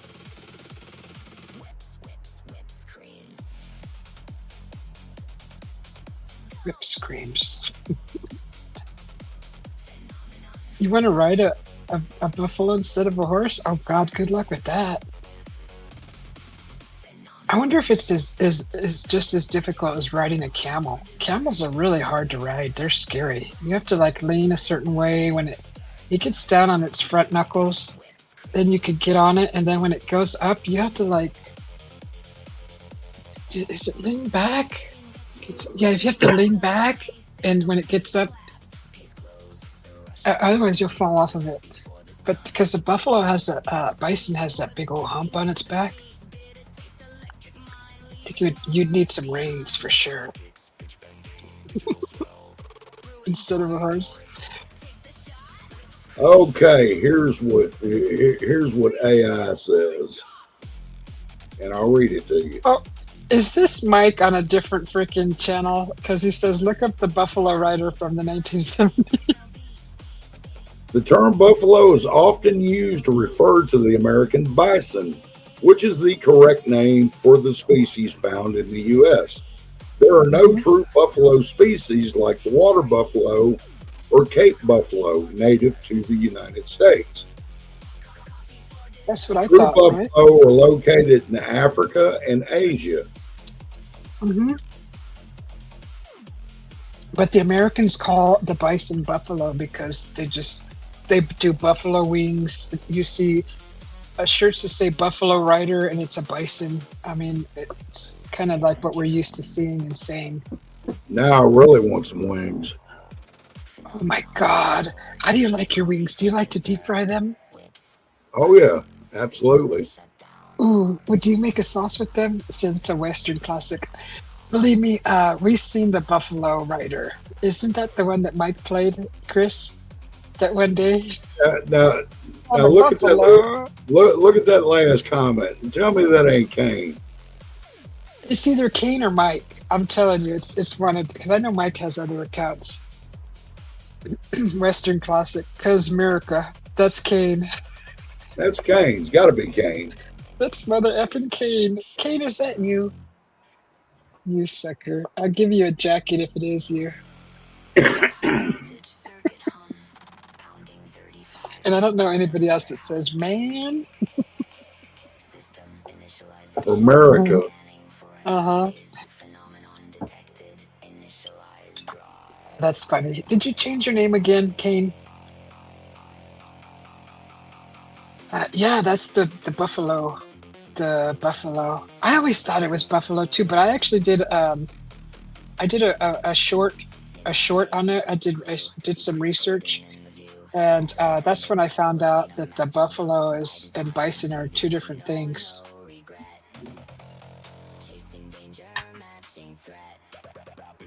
Because America.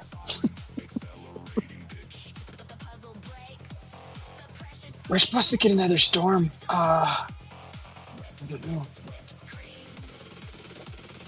Yeah, we had a hell of a storm come through here yesterday morning. First one in a week. Do you experience in your part of the woods, neck of the woods, the monsoon season? Well, I mean, not really. I mean, it rains all the time, but That's kind of like monsoon, but it's usually rains for a week. You know, like monsoon, a lot of rain. no, we generally don't get anything like that. The last time something like that happened was 2010. We had what was called the 500-year flood that flooded pretty much all of Middle Tennessee and a good part of East Tennessee. Uh-huh. So, and that was, I mean, it literally was a solid, hard downpour for 2 days straight. I mean, it never let up not one time. And I mean, we're talking heavy, heavy rain the whole time.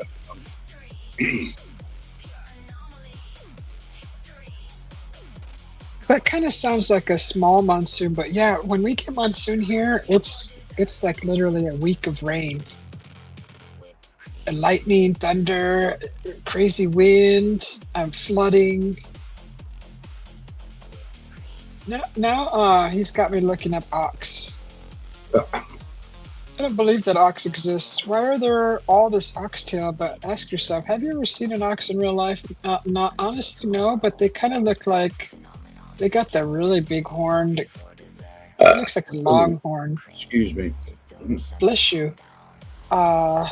Never seen an ox in my life. Yeah, look up the pictures. I've seen things look similar to that. But honestly, yeah, where do they get all the oxtails from? Unless they're calling cowtails oxtails.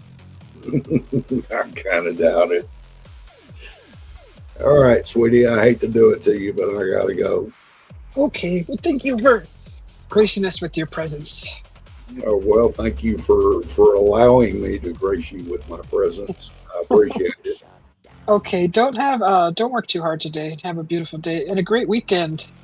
Well, considering I've been, for the most part, awake for the last 48 hours, I don't plan on working too hard today. I got most of it done yesterday, so. Oh, good. That's good. You're just gonna enjoy the weather then today, and your great grandchild. That's tomorrow. Oh, great granddaughter. Yeah, that's tomorrow. Okay, I thought that was today. No, today's Friday, tomorrow's Saturday. Did you say Saturday this weekend? That's what you said. I'm a space case sometimes. Wake up, Susie. Space brain. All right, my dear. Thank you. Have a great day. Thank you. You also. You know, it's like I always say, we'll see you in the funny papers. Right? Thank you. See you later.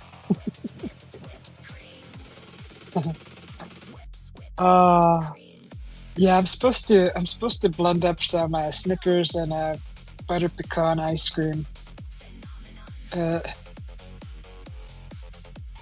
I want to make a dessert soon. It's gonna actually be because I bought some cherries, and I still have leftover cream cheese, and I still have some whipping creams. But I have an idea of putting together um, a cream pie, but in a cup with the crust. So I'm thinking about putting that. I might do that today whenever I go to bed and then wake up. It'll be sometime today, usually before 2. If I'm motivated enough, I'll put it all together and see if I can put that together and see how it comes out. Because we have these glasses that we bought from an Italian place that had Italian ice cream in it, and you buy the whole glass, and we have like, I want to say maybe 3 or 4 of those. We bought 4 desserts now in a time period of like 3 months. So I think I'll fill the dessert in that to make it look pretty. That's all I got, really. I don't have any other fancy glasses. I mean, I kind of do, but I think those are the perfect size. You have a giant blackberry bush in your backyard? Get a dehumidifier? Make your own fruit roll-ups? Oh my god, I'd rather make jerky.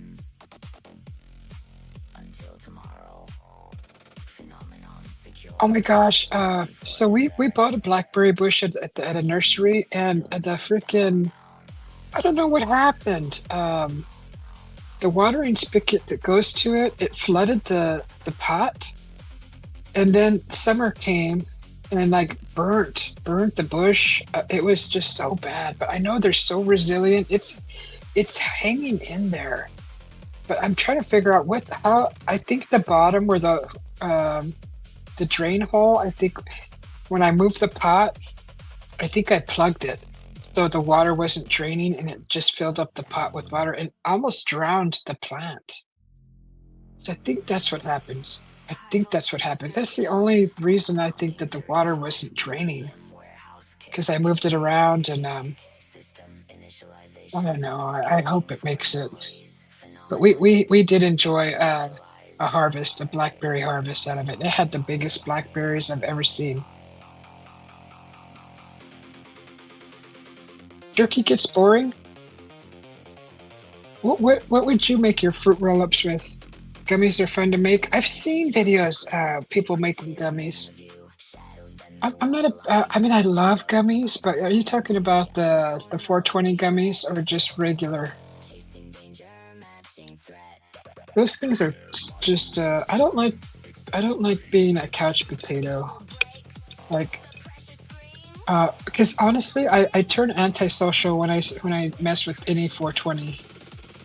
I don't want to talk to anybody. So, I'm not very social.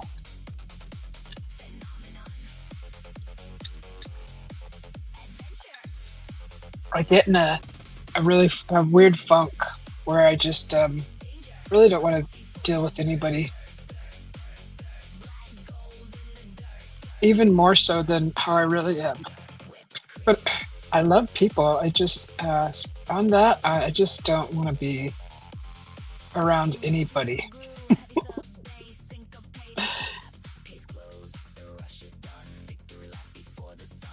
I don't know. Just, I have a page pulled up here with the oxen, cows versus oxen.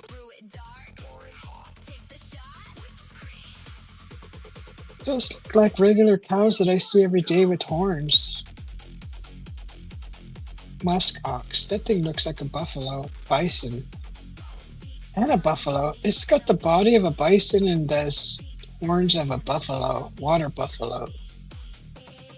That thing's crazy looking. Strong as an ox. Oh, that's a big tail. I could see where that ox tail comes from now.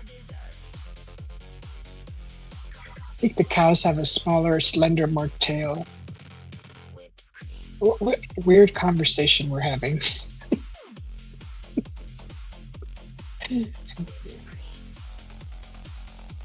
I just made this soup. It's a Mexican soup, and it's called pozole. So it has pork shoulder, pork butt, and pig feet, and hominy, and it's made in a chili sauce that I made homemade.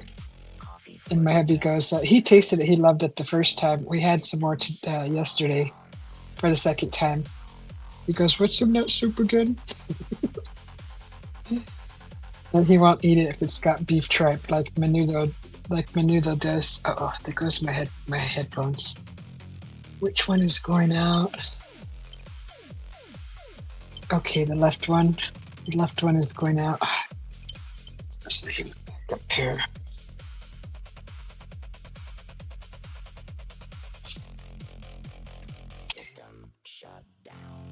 I'm gonna switch. I don't know if you guys can hear me. I'm gonna switch my headphones over.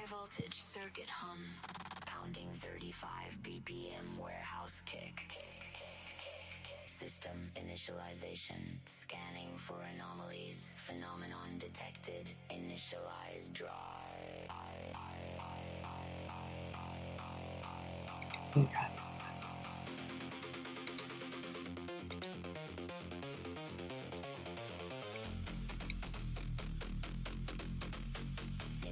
She hunts the clue, secrets hidden in the view. Shadows bend the walls align, a master ghost by design. Into the unknown, no regret. Chasing danger, matching threat. Sorry about that, guys. Hang on. Hey, hold on, I'll be right back. Just...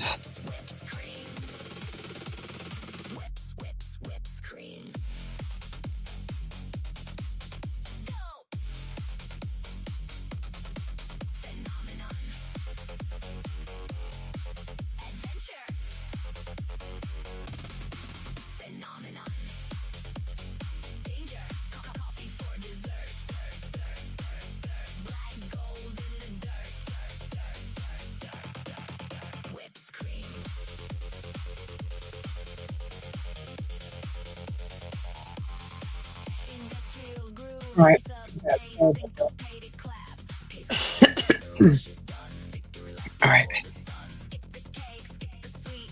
right.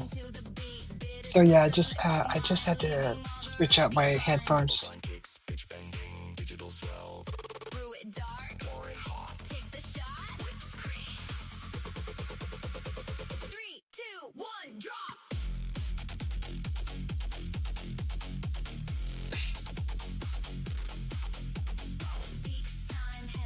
So there's been some other. I've been kind of watching people who go buy a utility van and they totally transform it into like like an RV. And I think I watched in the past 2 days probably about 6 videos, and watching them just totally gut it, and then applying their, of course, fantastic craftsmanship, building everything it needs for a cooking, sleeping quarter, bathroom quarters, and with that little space, it's amazing to see. Someone put all that together. It's just really interesting. It's like it kind of makes you want to kind of go build something like that. But shit, all the tools you need. I know those fancy table saws and all those tools. But you need a shop, and all of them had their own shop. Like I watched this gal build a couch, and she's like, this is the style couch I want, but this is how much it's gonna cost. So I'm gonna build one. And then after she was done building it, it cost just as much for her to build it than to buy it. It was almost up there in the same price range, and she made it really permanent in her screened porch, and it was really nice. She used a little bit more expensive wood instead of pine. She used cedar, and I mean, it was a really nice, kind of like a L-shaped couch, and the cushions were expensive for it. Like, I can't believe how expensive cushions are. We actually had a hard time finding cushions for our patio chairs. They are pretty expensive. So, it's cheap. It's cheap to like build your own stuff, but gosh, when you want to dress up your things, like I even went the route in buying just the cushions and the material, and then sewing the covers for them. And they were supposed to be outdoor. They were supposed to survive the elements, but after like 3 months, they started fading, and I'm like, it's that material. There shouldn't be fading. They started fading, and then it really damaged the integrity of the fabric and making it thin, and they started tearing, and I was like, man. So I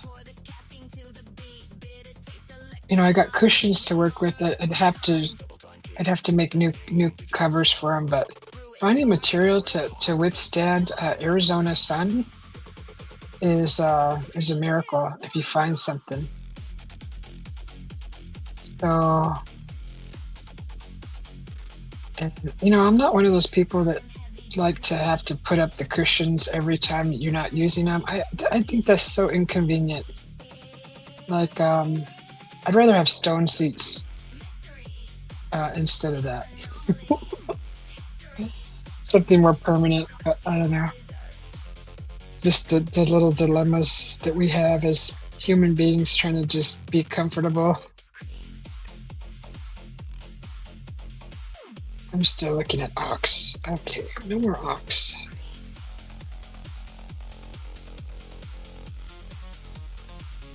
Coffee's all gone, guys. I think I have enough to make another cup, but I'm gonna wait a little while.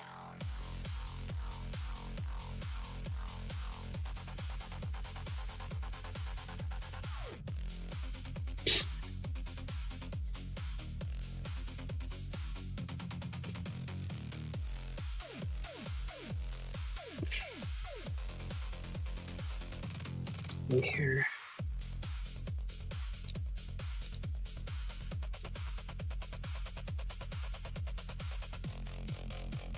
System shut down. High voltage circuit hum. Pounding 35 BPM warehouse kick. System initialization. System scanning audio thirst. Target localized. I think I have. I don't know if I can upload. Do you want big bass? Answer. Affirmative. Why don't you scroll? Get so mad. Okay. Computer's acting stupid. I've had my moment. Oh, not you. Not you, my actual desktop computer. Sorry. You're awesome.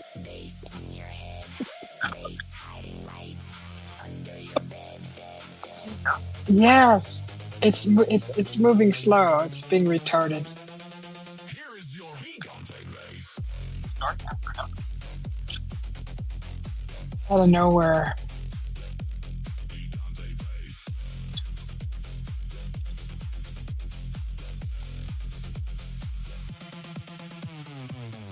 Well, I have 4 tabs open. Is that why?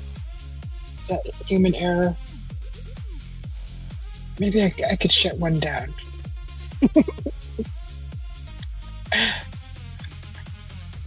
Oh, me.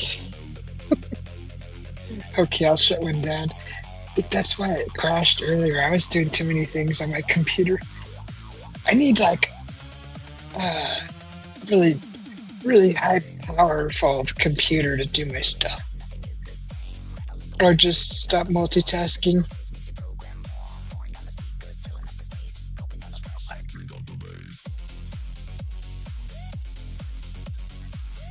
Well, I'm on a StreamYard right now, and that does slow a lot of things down. Um, so yeah, that's it. I'm talking to my speaker guys, if you can believe it. I can't even say the word because he'll be like, "What?" Okay, I'm looking in the neighborhood app here, and I saw a few things earlier.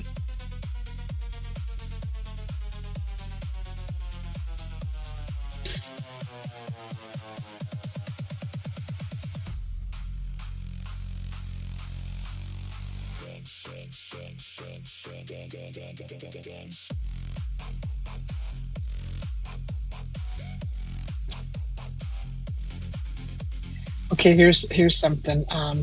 Dang, 332 comments on this. Okay, guys, listen to this. If anybody's still here in the chat. Okay, this is from a mother in regards to her child. I have a question. What's a good gift that I can give a bus driver as an apology from my daughter? She thought it was okay to be screaming her lungs off on the bus with other kids, and this is unacceptable. The bus driver has all these kids' lives under her hands, and my daughter wants to be over here screaming where the bus driver can't hear other kids. She was doing it with some other young little ladies. As far as for my daughter, she's only 5, but she got her tablet taken away for a week. 5 years old and a tablet? Dang. I had an Etch-a-Sketch at 5. Anyways, she can't play with no toys. She could just sit there and think about what she did. And I also have her writing. I will not disrespect the bus driver and scream on a bus. Over and over until dinner time. Oh my God, I remember having to do that. Being punished in school. Then she can go straight to bed. I don't know if I'm being too hard on her. I just did not like her acting this type of way. So any tips would be appreciated. Thank you. The first thing that came to mind when I quickly read this is get the bus driver some earplugs. I don't know. That's just me. There's 332 comments on this. 345 likes. Somebody said that exactly what I was thinking. Earplugs, LOL. Why didn't you punish her on the bus? Somebody else commented. A Starbucks gift card with a beautiful sunflower and a good job on her getting corrected. Someone says, great job, Mom. Amazing parenting.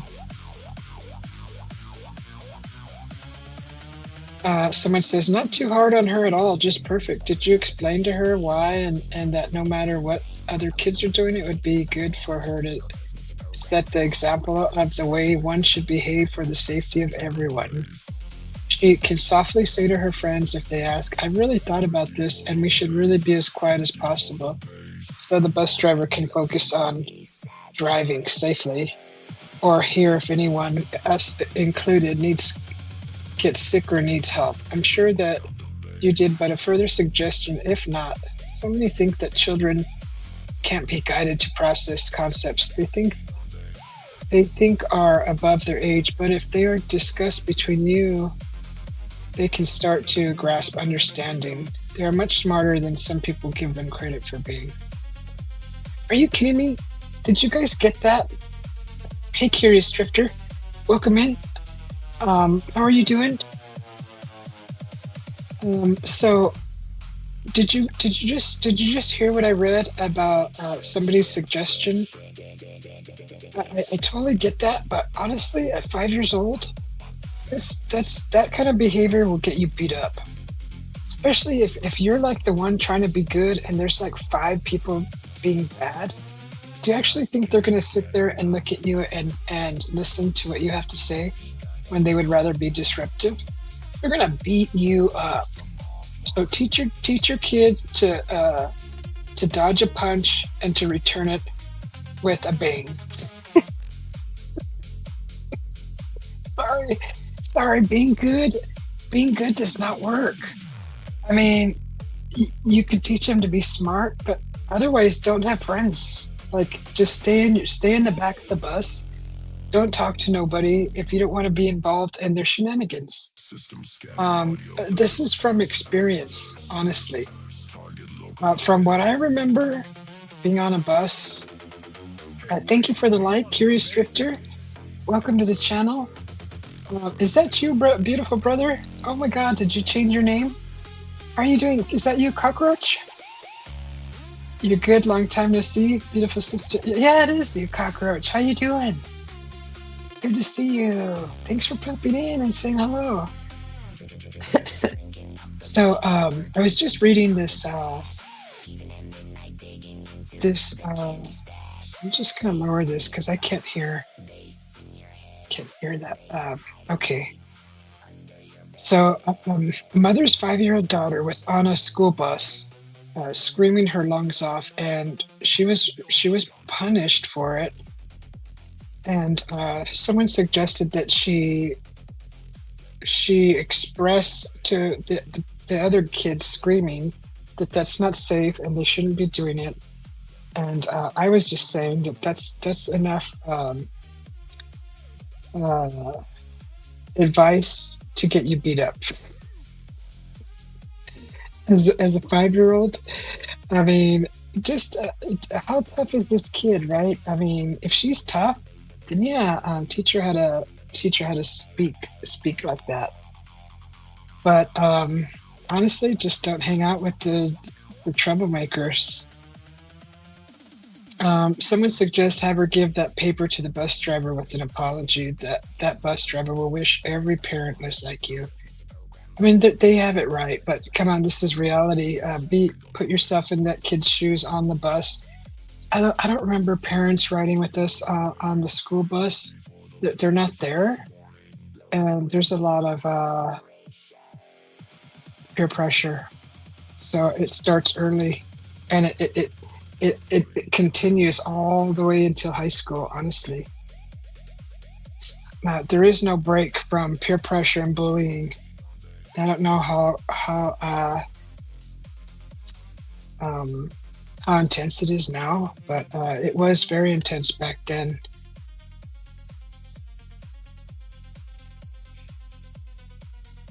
Let's see.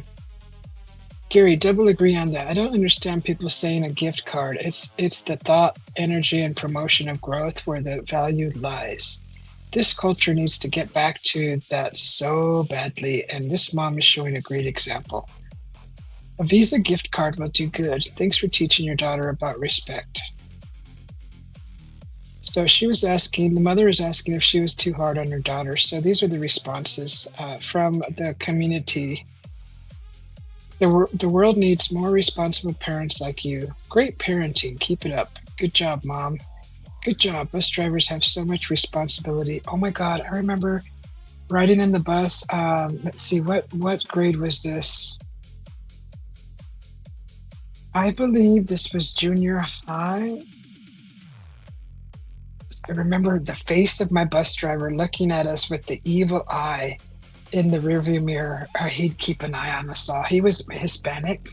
He had black hair down to his ears, and he had a big mustache. And he was tan, very tan.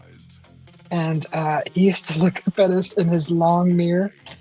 And when the kids would start getting rowdy, he would like look at us, and he would like lock eyes on whoever was doing it, and he would just give you like the death stare. And I used to like kind of like scoot down in my seat because I was like, oh my God, he's gonna kill us.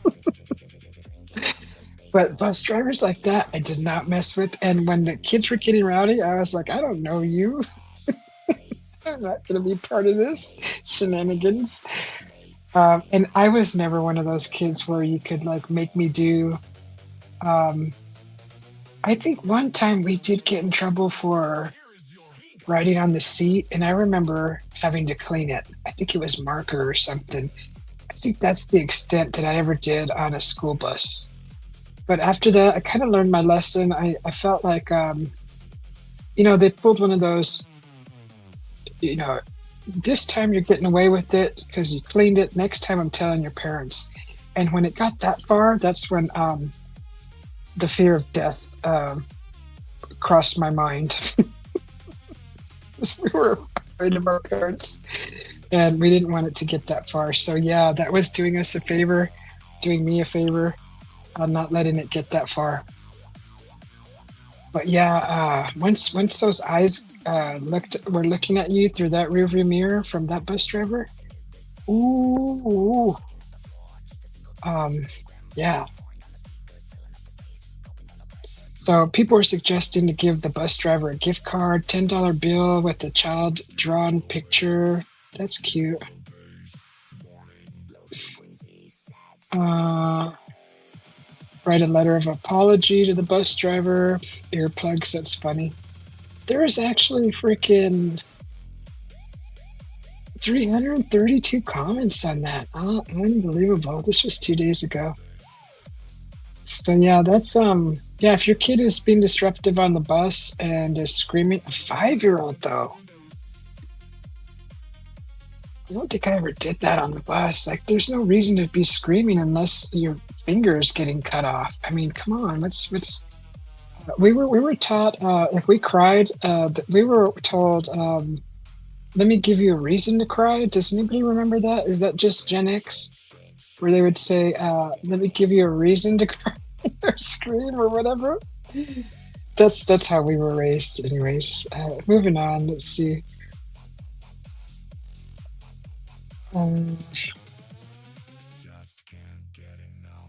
Anybody want a fully functional honeybee hive?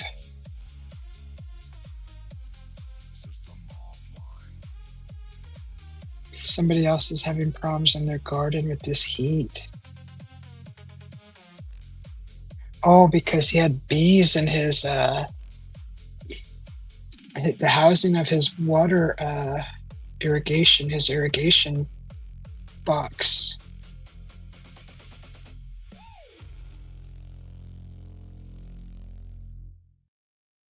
System scanning audio thirst. Target localized. Hey, wait, do you want big bass? Answer. What the heck? Affirmative.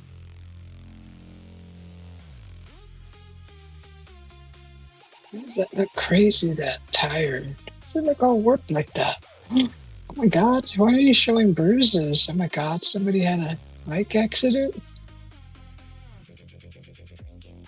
What am I looking at?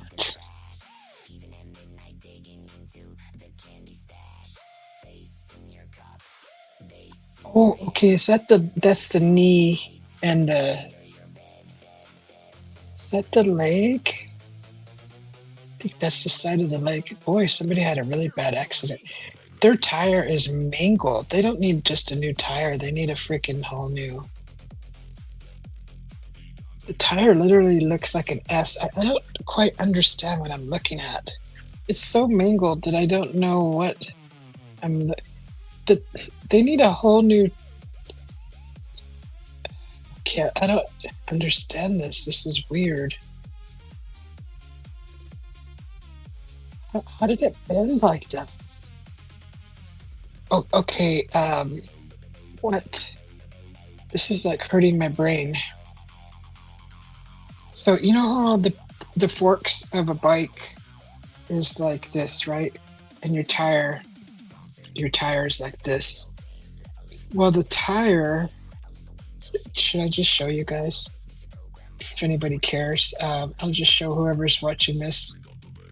But so they're asking for an extra tire. If anybody has a tire, okay. Tell me that tell me if you could figure out what this. Okay. Can you guys see my dilemma here? So I'm looking at this. Can you explain to me what happened here? So, oops. You see what I mean? That's the rim right there. That's the rim bent. And here's the tire. Look at, see the forks? See where that's the pegs that you stand on. Mm-mm. Can you, like, what? How is it that the forks are completely straight and that tire is mangled like that?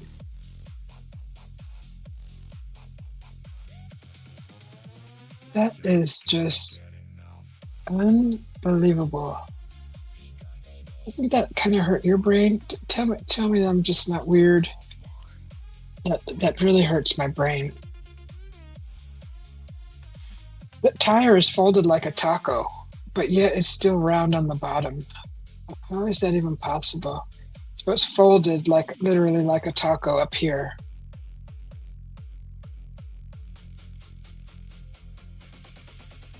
But the forks don't look like they were mangled at all. I mean, how is it even still connected the way it's freaking mangled like that? I mean, that's a strong darn frame. I don't know. The spokes are freaking gone. Look at how bent the spokes are. That would be kind of like an interesting drawing. To draw that, it would be like crazy.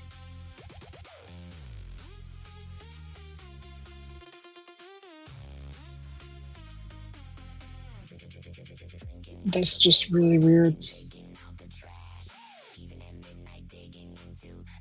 So, yeah, I don't know.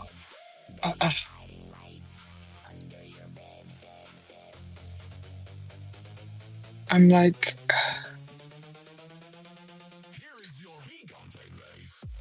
that's bad. Yeah, I won't show you the bruises on the poor person, but basically under the knee is a big bruise and a scrape. Dang, is it a tattoo? Okay. And then all on the side of the shin, like from the knee all the way down to the ankle is a big bruise. It's almost like that part hit the tire when they maybe flipped over the bike. I'm just curious.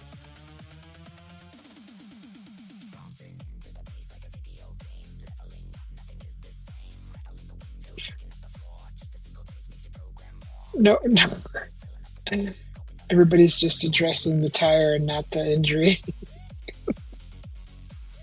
Okay, there's one person. Oh my God, I hope you're okay. Aw. Okay, she's okay, guys. She's okay.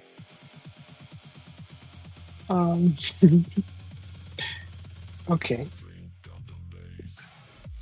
So yeah, that's crazy. I was just like looking at it, it was so warped that I could not fathom what possibly happened in that scenario. Right? How do you bend your rim so bad like that it folds like a taco? Had to have been a car, maybe a collision with the car. Oh my God! I saw a short yesterday, of this woman gets out of her vehicle at a stoplight, pulls a bat out. She has a little small sedan, a red sedan. She walks around from the driver's side, around the rear of her car, over to the passenger side of the car where a truck was parked at the light, idling. Right, everybody's idling at the light. She has a bat in her hand, and she strikes the rear window of his truck, that's behind above the bed of the truck. And then she gets back in her car and like nonchalantly just gets back in her car and then pulls up to the red light. And she's in like the middle lane. So there's 3 lanes. There's a turning lane, a middle lane, and then a right lane, right? So 3 lanes. He's in the right lane. She pulls into the middle lane. She's at the light, the first car at the light. The light turns green, and literally this is a senior, an older man. And as soon as the light turns green, he guns it into the middle lane behind her and accelerates and causes an impact to rear end her then proceeds to accelerate even more, pushing her car, making it kind of slide to the left and pushing her. She wasn't even in the turning lane, so it makes her turn left, and then he pushes her and then continues to go left. So it's like, dang, that's crazy. Testing even crazier, right? That's someone acting crazy, messing with someone pretending to be sane, right? It's like, damn, that's some crazy stuff. I don't know what was going on in that scenario, but it would be. I mean, I wish kind of we had a backstory, but it was actually the people who filmed it were just like total random people that happened to be outside of a business, and then caught, like, there must have been some kind of a confrontation at the light, and they caught only the part where she made contact with his vehicle with her bat, and they started recording right at that moment, and then caught the tail end of it. So she looked like she was like a small lady, you know, probably maybe in her mid to late 40s, maybe. She was wearing a dress, you know, just kind of like, it's really out of character for what she looked like. Honestly, trying not to judge a book by its cover, but I mean, she looked like a normal woman. She wasn't shouting or screaming that I noticed in the video. I just thought that was crazy. I was like, oh, I don't know. That was crazy.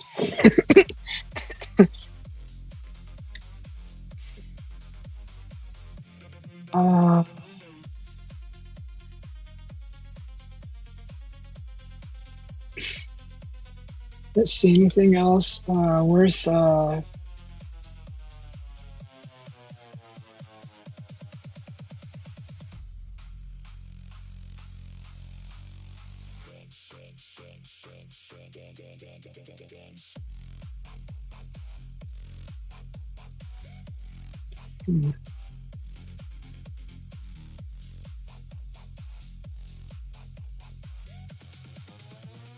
Just can't get enough. Here's an invitation for a Halloween party for October 24th. Join us if you dare.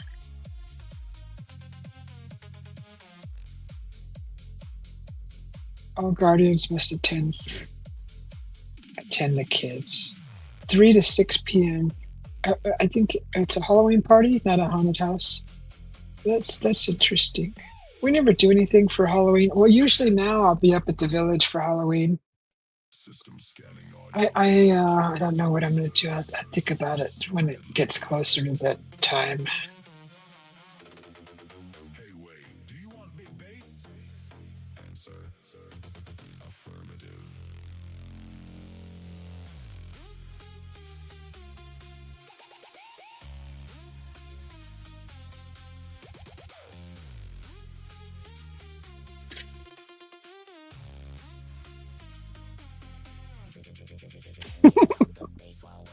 The early bird can have the stupid worm because mornings and worms suck. Oh my gosh.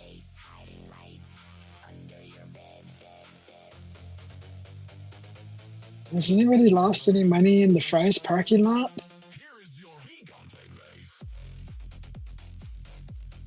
All right, we're gonna tone down the music a little bit. Put you all to sleep. What is that? Three fans and lights. What is that? Sculptures.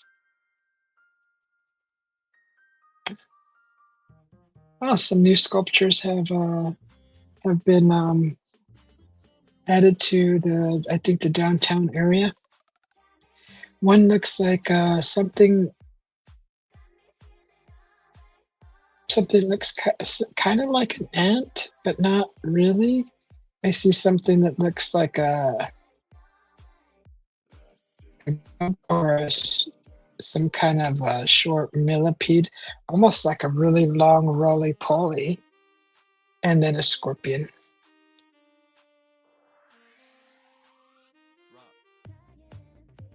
So these are some artist sculptures made of I don't know, whatever metal it's made from. Kind of cool.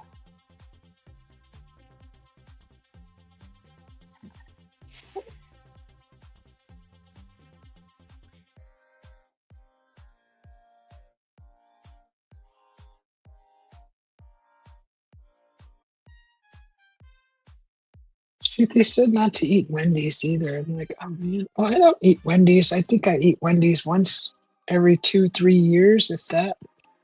But they keep advertising their darn frosting. It looks good.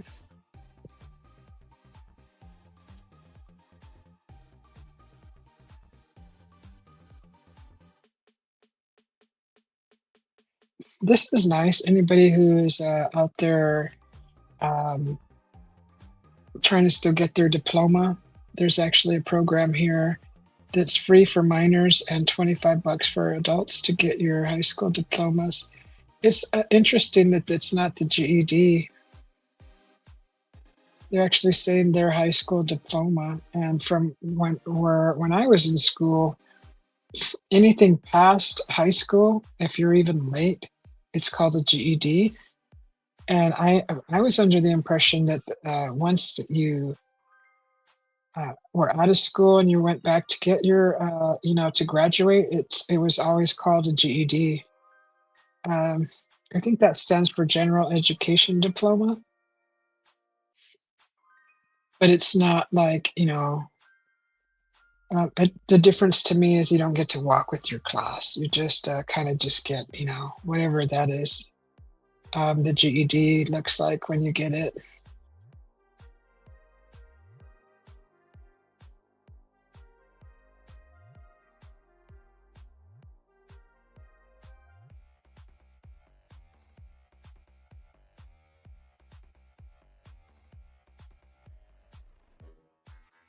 Oh, that's pretty interesting. Someone has a community cooler with a pay box, and they stock it with brownies, banana bread, and pumpkin bread. It's kind of on the corner. They give the address, and I'm noticing there's a little hello mat, and it's like one of those ice cream coolers that open up like that. I don't know if they open up like this, like an ice cream cooler in the grocery market. And a little box that says pay here. A little slot. That's kind of cool.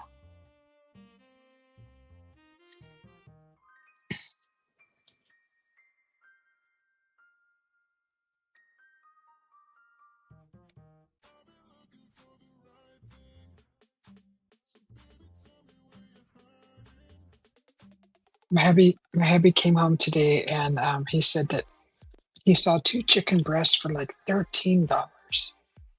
And I'm like, what? You can buy like a whole rotisserie. You could buy a rotisserie for one cooked already for like $10, and you can buy a whole raw chicken for $8 to $10. $13 for 2 chicken breasts. And I was like, wow, that's doesn't make sense at all.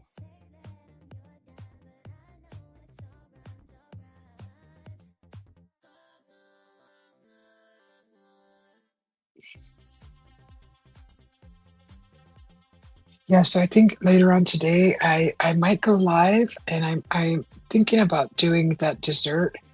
So I'm gonna have to prepare and make sure I get the cream cheese to room temperature, and it's only gonna be for a block.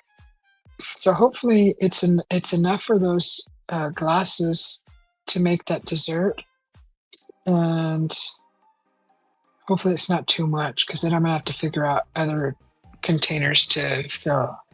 And I think I'm gonna make a crust and then crumble it and then do layers.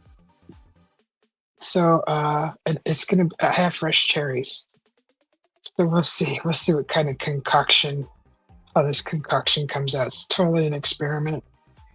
But I love that chocolate cherry cream pie. I just love all those ingredients. Oh my God, so good. And just it can be frozen. Those cups can be frozen, and they could be like they probably won't last very long. But it's the thought that counts. It's the thought that counts. I think I really want to try that.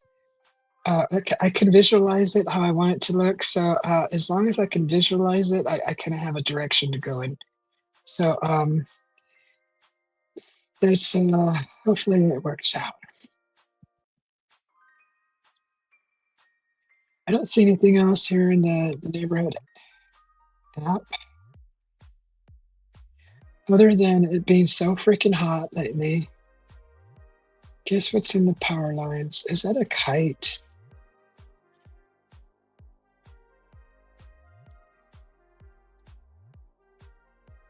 Okay.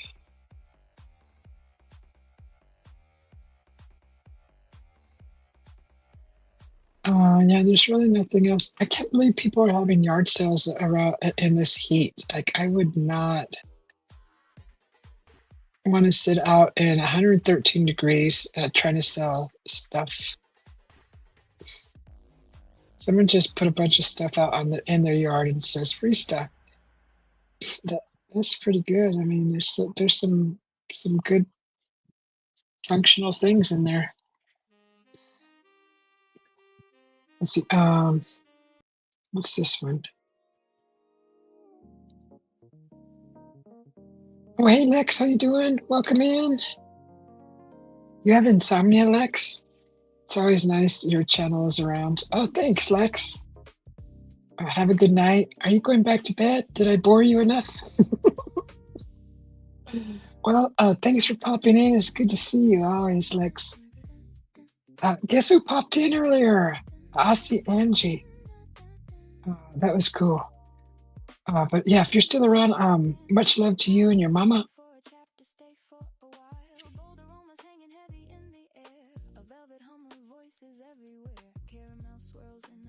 I put some lip stuff on before I started my live. My lips are all dry. My sinuses are dry. Everything's so dry. Just gotta sit in a freaking bucket, a trough of freaking oil. Okay, let's see. Attention to all.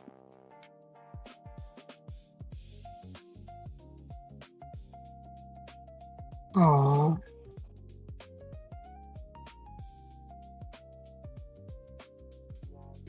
That's sad.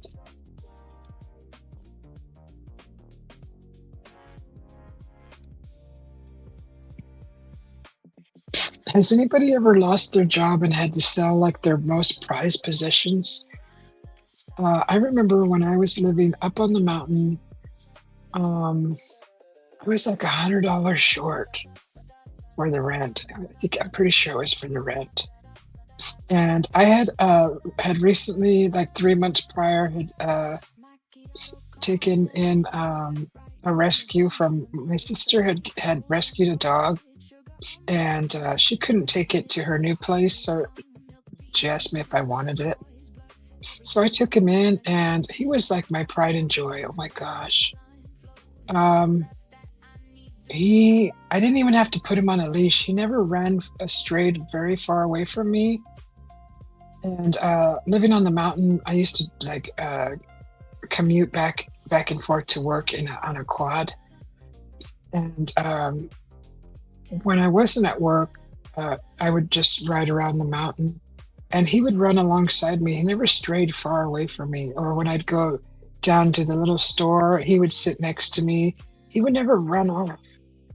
I needed that $100. I had a friend that you would come by every so often, and it turned out that his father was lonely and he needed a dog, a companion, and he offered to buy my dog, and it broke my heart. I didn't have anything else. Like, I didn't own anything, and I was just short that month, and I had to sell him. It broke my heart to sell him. Oh my God. I still think about him too, because he was just like, you know how you every once in a while you get that perfect pet. It's another family member, really. He understood everything. He was like the best dog ever. I didn't even know what kind of dog he was. He was brown. He had like white on his face. And he had light honey eyes. And he was still young. He was so well mannered, and he didn't bark. He was really active, and he was just the best dog ever. And God, I hated to do it. I was like, I had to be responsible. I was like, I didn't have any other side jobs, no other income, and I was just like, gosh darn it, the darn job I had, it paid popcorn and peanuts. But I had to do something, so I had to sell them. It broke my heart. I just came across a post where someone says that they just lost their job, and they're selling their gaming monitor, their desk, a microphone, and their gaming chair. So he's selling his pride and joy, really. I mean, their gaming monitor, their gaming chair, their desk. I mean, that's like when you do come home from work, that's where his peace was at, right? His time away from reality for a while, and he has to sell it. So I kind of feel for him. It's kind of sad that being in that situation. Oh, I feel for the guy.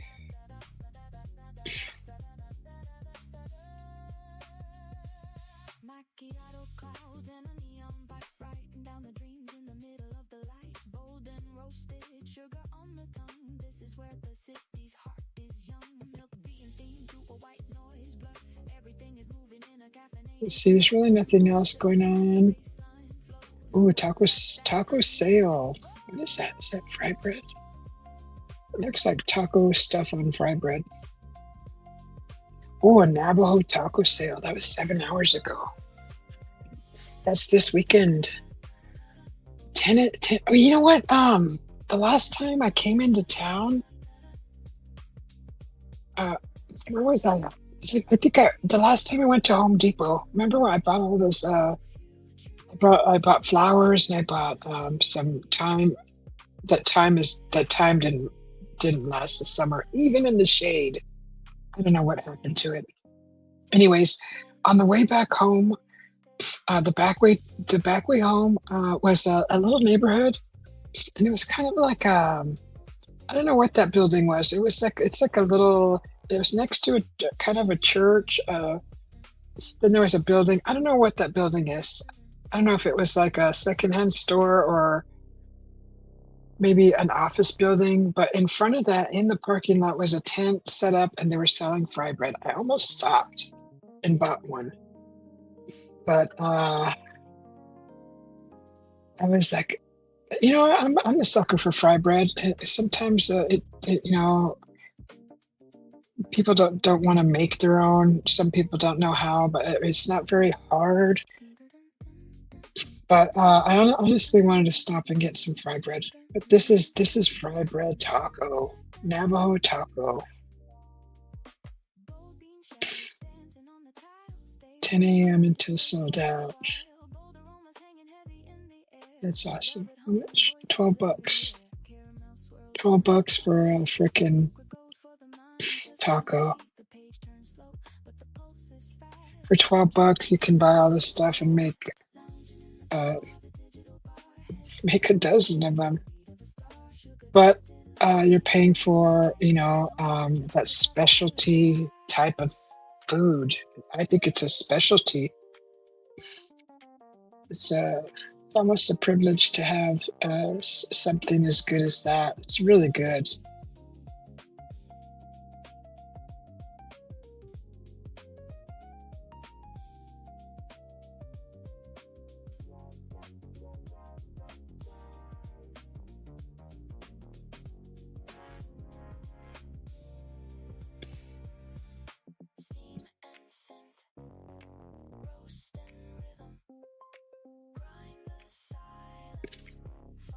I don't think there's anything else interesting.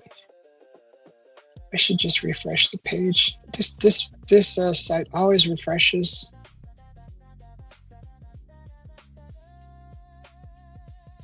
Okay, here's let's see, the laws of detachment, and this has a picture of kind of like a little Buddha. Oh my God! Did you guys know that Buddha? Okay, I don't know that the I don't know. Like I haven't looked up the history of Buddha, but this is what I heard. So take it with a grain of salt. But I thought it was interesting that the Buddha was an actual person. Okay, I never did like a research on Buddha, but apparently he had a family and a child, right? And then he went away for a while, and when he came back, he decided to leave them, totally abandon his wife and his kid, because he went on a like a, I don't know, like a, where you go in search of who you are, you're trying to figure out who you are, you're finding yourself, or like a mission kind of thing. I don't know what it's called, but I didn't know that about Buddha. If that's true, I think that that's really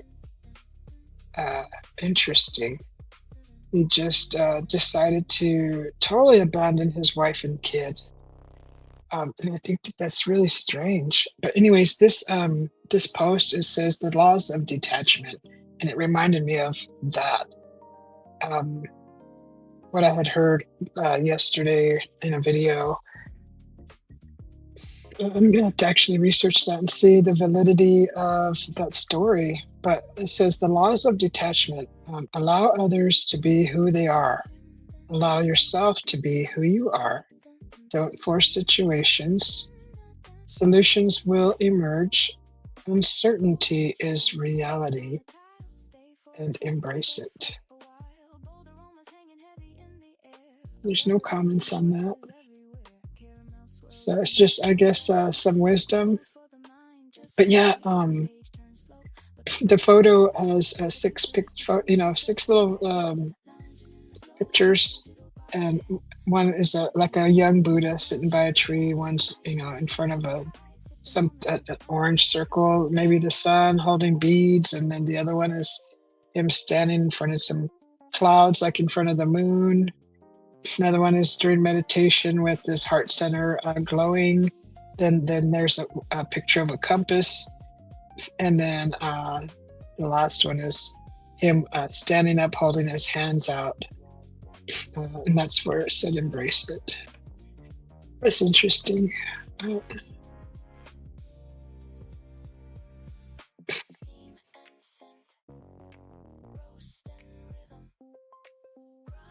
Yeah, I thought that was interesting. This story about Buddha.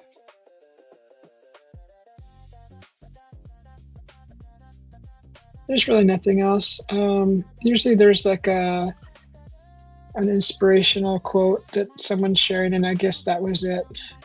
Because I know when I look into this neighborhood app, I always see a quote that's like inspiring.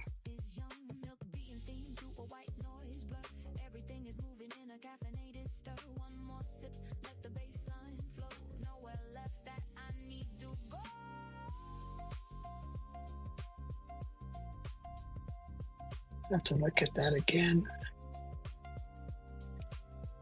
What time is it? It's 3 a.m.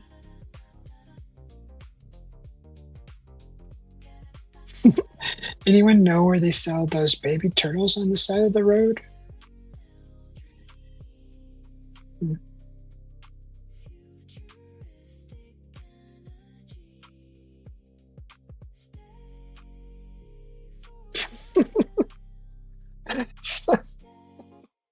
Someone says,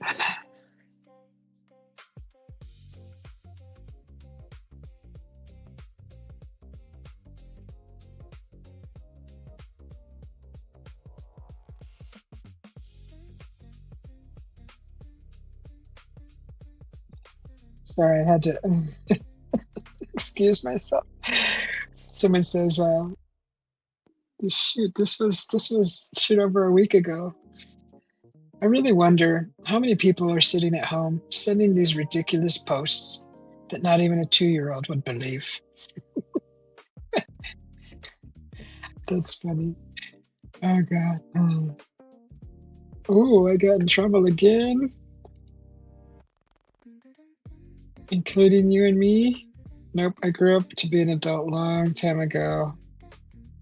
Unfortunately, many older people who think they're helping their real neighbor believe them.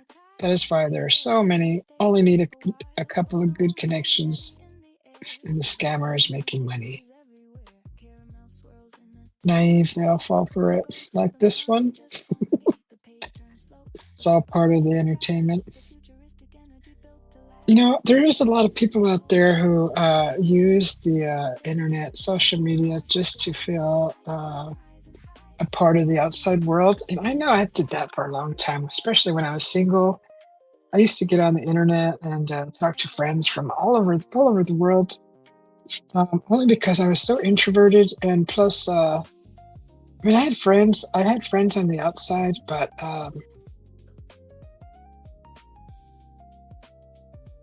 it was kind of like I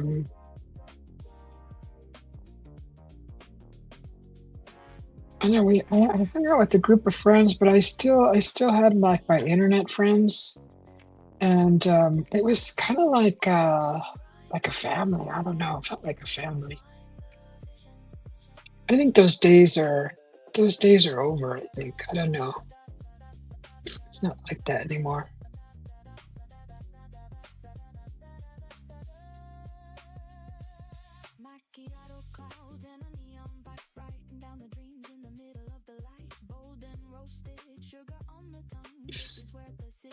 Yeah, I think that's pretty much it for.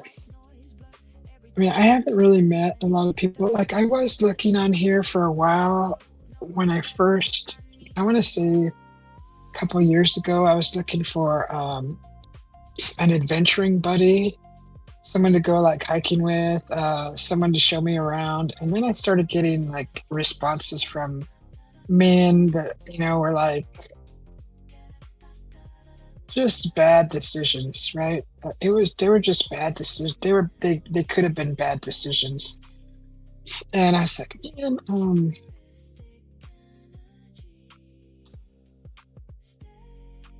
why can't there be like genuine people out there that not like predators, you know what I mean? Not that I have it's not that I'm scared of a predator, but why can't there just be like real people to say, hey, I know this area, maybe pinpoint something on a map and then say, if you feel comfortable, we can check this out.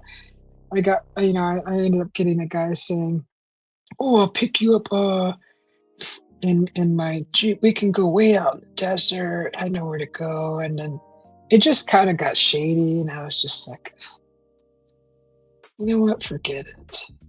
So I kind of gave up. I gave up on the community. Then I had like an old man that needed help at his place. He ended up being a hoarder, and I went and helped him for a while. But he got like really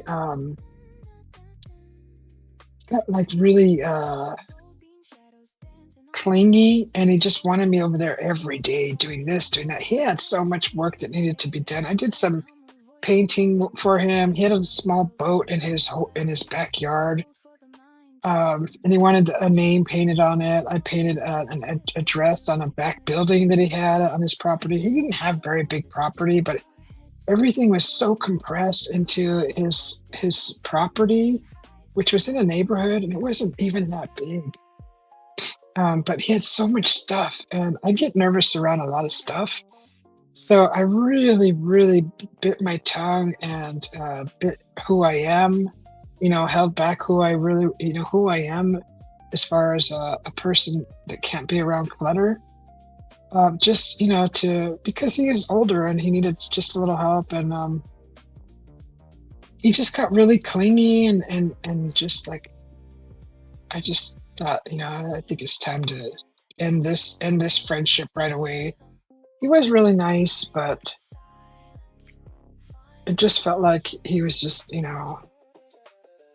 asking for more than what I wanted to give.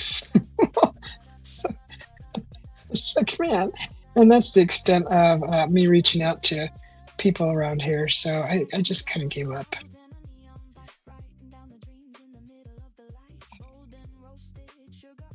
I did try to be, you know, I did try to help out, but people like to take advantage, and I don't like to pull out my Hulk because nobody deserves the Hulk. So I just try to cut ties before the Hulk comes out.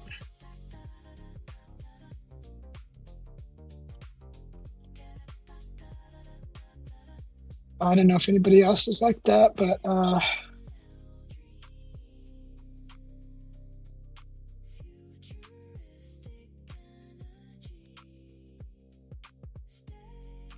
you know, it's hard. It's hard getting, you know, hanging out with neighbors because they always eventually start thinking that you're trying to screw their husband, and you know, it's just like, get over it. Get over yourself. Just why can't people just party without having to, you know, have romance? You know what I mean? It's like, just get over your freaking insecurities already. If I was like that kind of person, I wouldn't be married.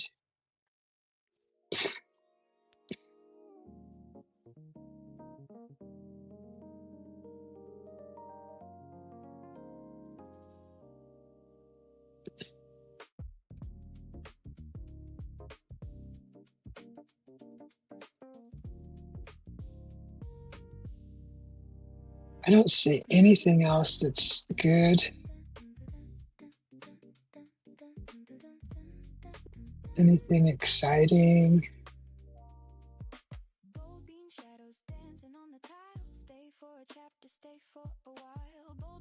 I got a recent text from my old dentist.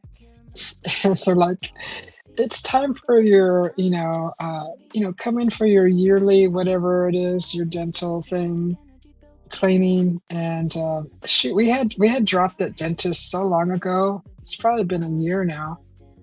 And I got a text from them, and like, shoot, we never told them. I thought my hubby would have told them that, you know, that we've kind of found a new dentist, but apparently he never did, and I never thought about it until I got that text, and I was like, I had to text back. Hello, and thanks for the text. But we actually have a new dentist, and please remove us from your clients list. Thank you. Have a beautiful day. And you know, that was my response. They actually were horrible. They were the worst dentists. I mean, I have such trauma when I go into a dentist because they don't believe me when I say I need 3 or 4 or 5 numbing agents to be administered before anything touches my teeth. And they always think that, you know, I'm lying, or they know better than me. Like I don't know my own body.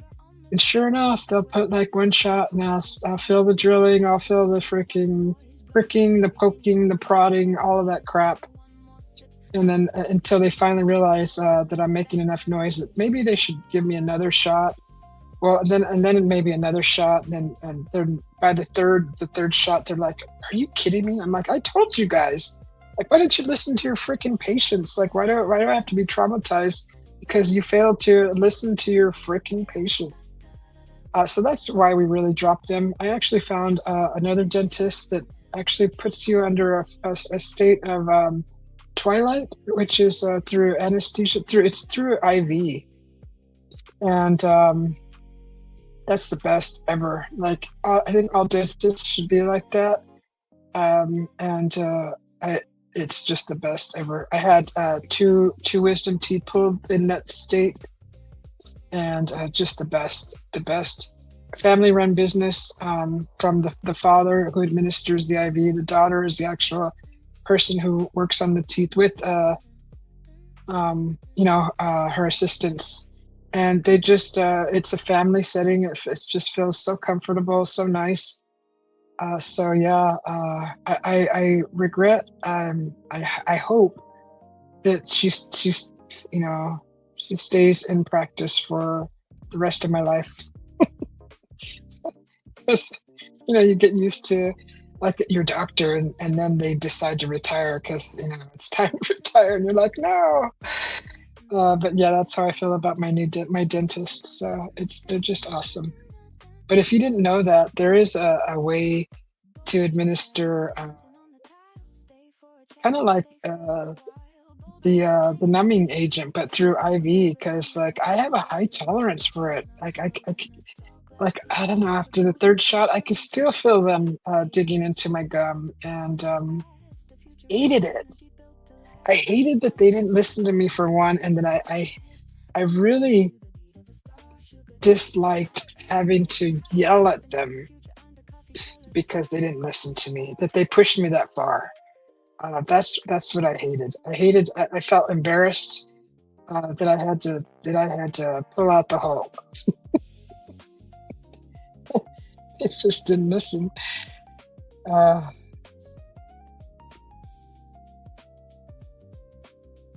Someone says, "Okay, if you have anything to vent about or drama, just message me. I need more friends." I should message her. I don't know. This summer sucks. It's a little go hot. It's a little go hot. That's funny. Someone says, "How's it going?" "Good. How about you?" "Me too. I love this. Hello." She needs to vent. They posted something. Just wanted to vent. It's sad when you have a mother that doesn't care. I tried to mend my relationship with her, but it's not working. She let me. Oh, I can't repeat that. Uh, Dang, really? She totally freaking outed her mom on social media. Okay, so she let her daughter get SA'd at the age of 3, blamed her for it, charged her $3,000 for a van that is only worth 500. I'm so heartbroken over it. Oh my gosh, that's like bad. Someone says, "Blood is just liquid. Love has a limit, and I ain't found no one to trust in a minute." Dang. Thank you for that. I blocked her from everything. Oh my god, that's bad. You see, some people have it worse. Yeah. You never know how bad it is till you hear someone else is bad. That's pretty bad. Poor thing. Protect your peace. Nobody will do that for you. That's good advice.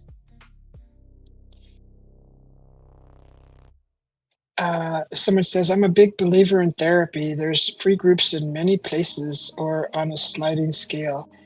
These issues are deep and old, and I don't think ND is a perfect place to find resolution." that means that means social media. She had to get it out. I mean, some people use different avenues to vent. My gosh.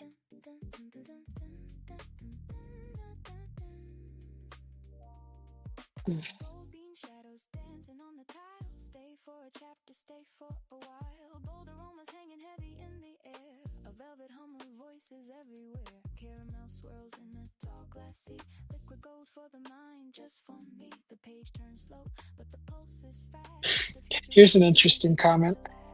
"We used to live in villages where no one owned anything and everyone grew wheat or whatever to make enough food and booze to get through the winter.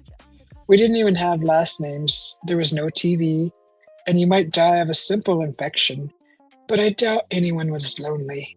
Maybe we shouldn't have built all this fancy, shiny nonsense after all." Someone responded to that.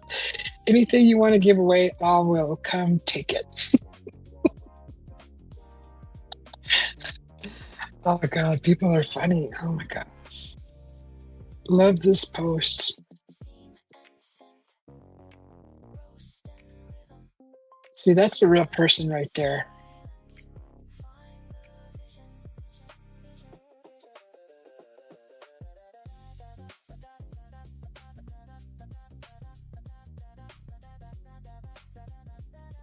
That's funny. I don't know who's still in here. Probably nobody. I've been live for 3 hours. I think I might shut her down. It's gonna be 4 o'clock. Do I feel tired? Let me see. If I close my eyes, could I doze off? Maybe. Maybe. Do I look tired?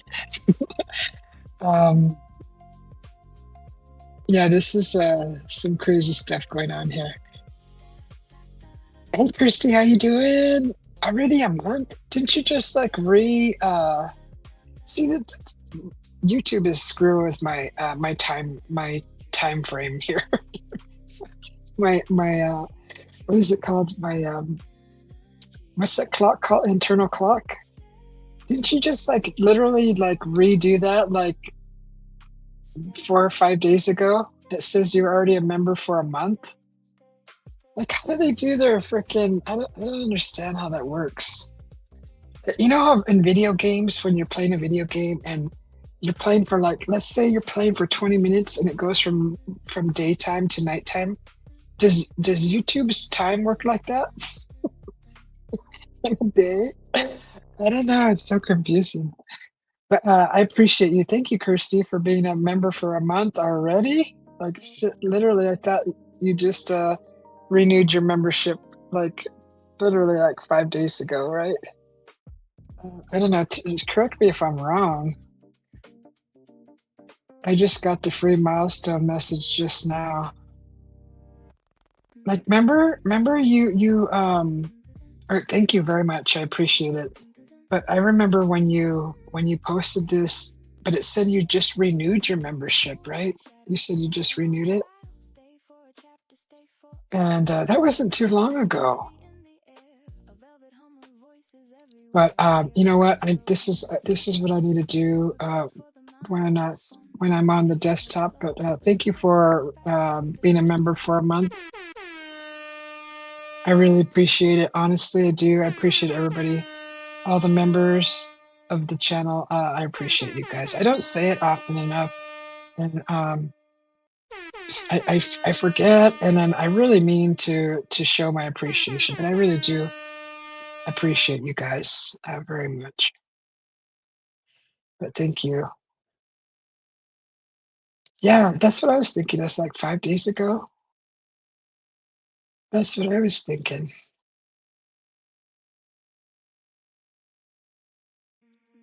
We'll play this song. I like this song. Hey, Scully, how you doing? Welcome in. How you been, Scully?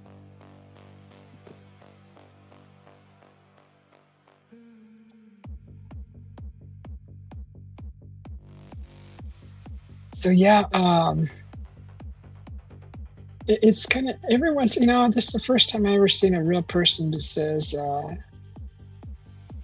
"If you have anything to vent about or drama, just message me." That's just awesome.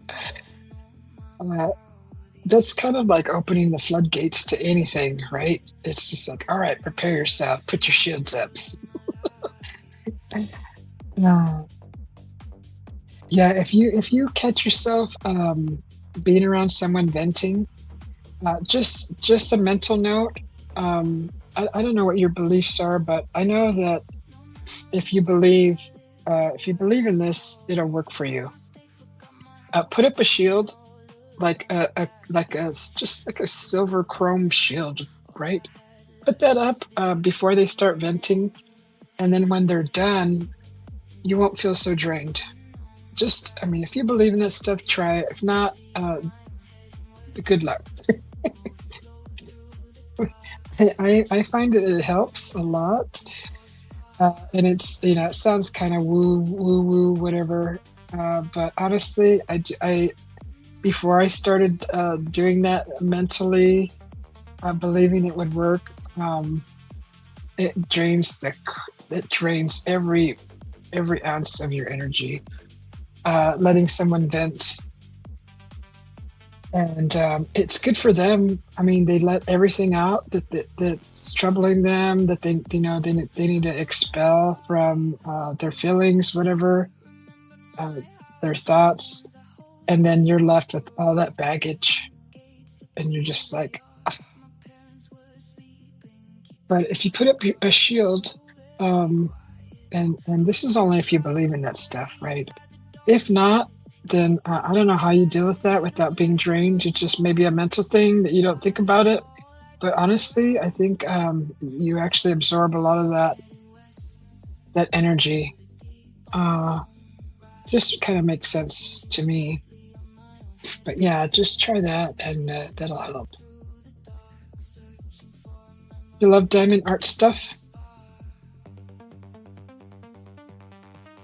I got your channel on monitor too, Kirsty. Oh, Kirsty, are you live right now?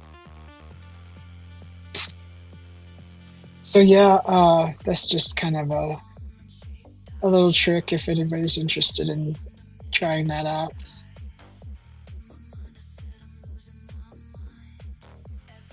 If you believe it works, then it will.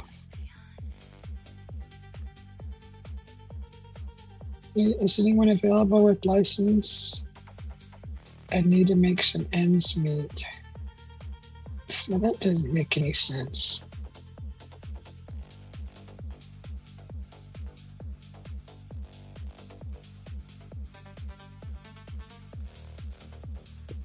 Oh, okay. Here's someone asking if anyone has anything fun to do on a Sunday.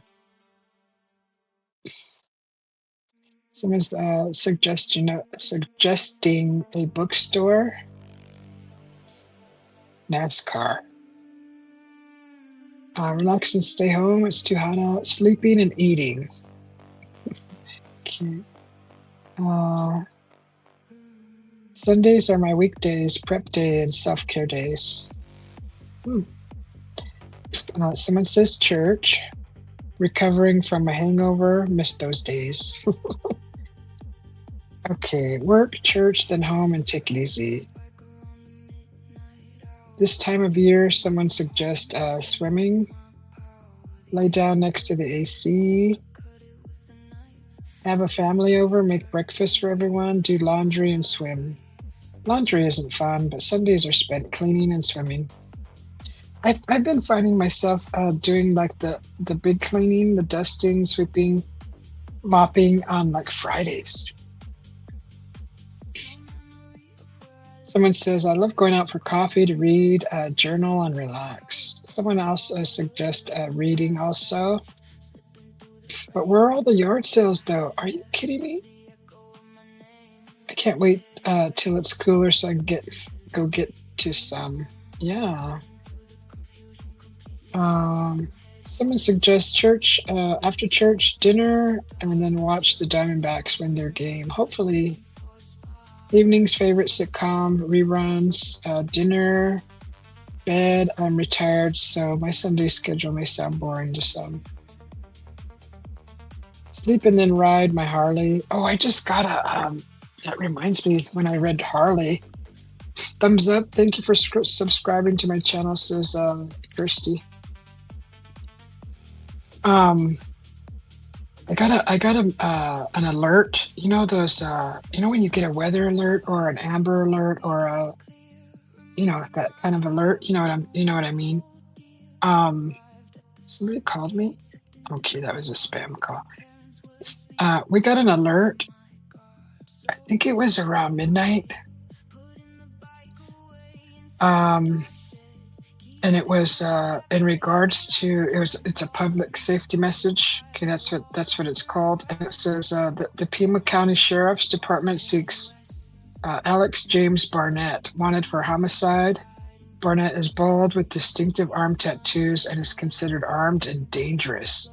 Last seen wearing a red shirt and black leather vest, riding a maroon 2020 Harley-Davidson FLHXS motorcycle. Arizona plate DA466. Do not approach. Call 911. So this person is wanted for homicide. That's crazy.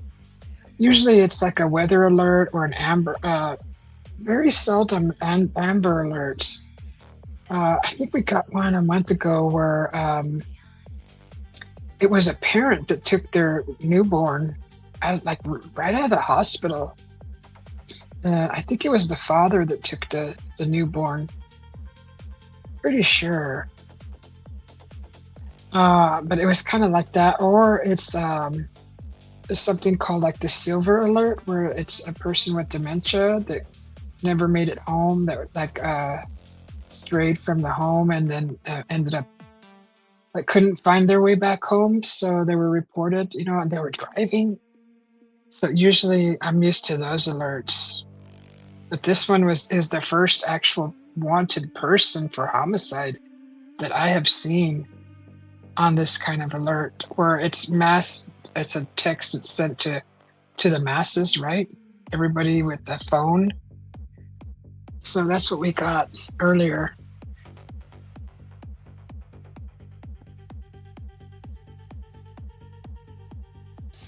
I thought that was a little different. Then I'm like thinking, is it safe to go outside? I mean, could this person be like walking through an alleyway? It sends like paranoia like straight away to the brain, and I'm thinking, I'm like a needle in a haystack in this freaking city full of 1 million people. Like, what are the odds of him like lurking through the alley? Like, this guy's long gone, or he's hiding in the basement somewhere, or I don't know, he's probably crossed the border. I don't know. And then we don't know the full story. It could be a setup. It could be, one side of the story. That's all we're getting, really. Armed and dangerous, homicide. Those are like extreme. That's an extreme type of description that sends the bells off, right? Red flags. So right away you're judging the guy. Oh my God, he's dangerous. He's just been involved in a homicide. The fear comes up, and your paranoia, and you're like, oh my God. Then I thought about it for a while, and I'm like, okay, what's the other side of the story? Like, was he fighting for his life? Was it self-defense, and then it just looked bad? Like, you know what I mean? Is he being framed? So then I was able to relax after that. I was like, okay, no big deal. No big deal.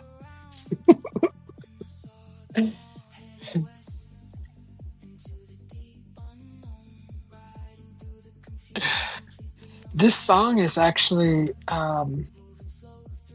describing one of my encounters of my memory loss, and just from riding the bike, right?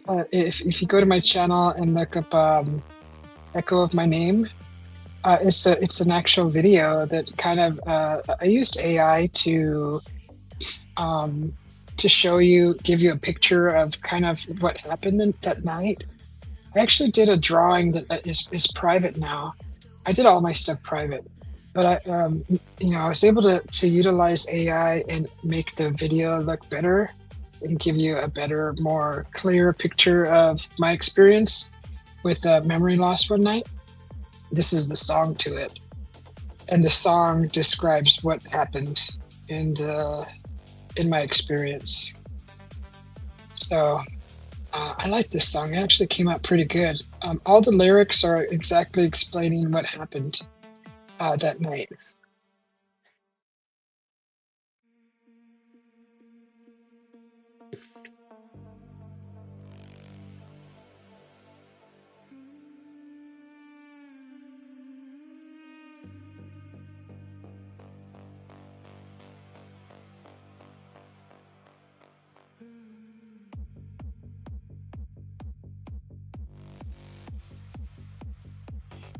Okay, so I've already kind of cycled through this twice now.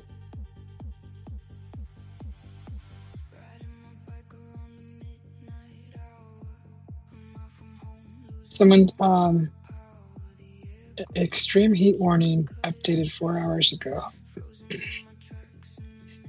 Okay, someone posted kind of a inspirational thing. It says, you've got to start thinking like you're blessed, talking like you're blessed, and acting like you're blessed. That's how your blessings get activated. That's pretty good. Very inspirational. It's not a bad wisdom to share, actually. If you're in constant fear and paranoia, I think you're attracted to that. But that's just me.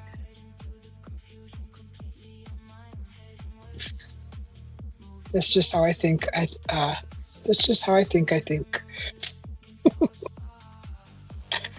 Um,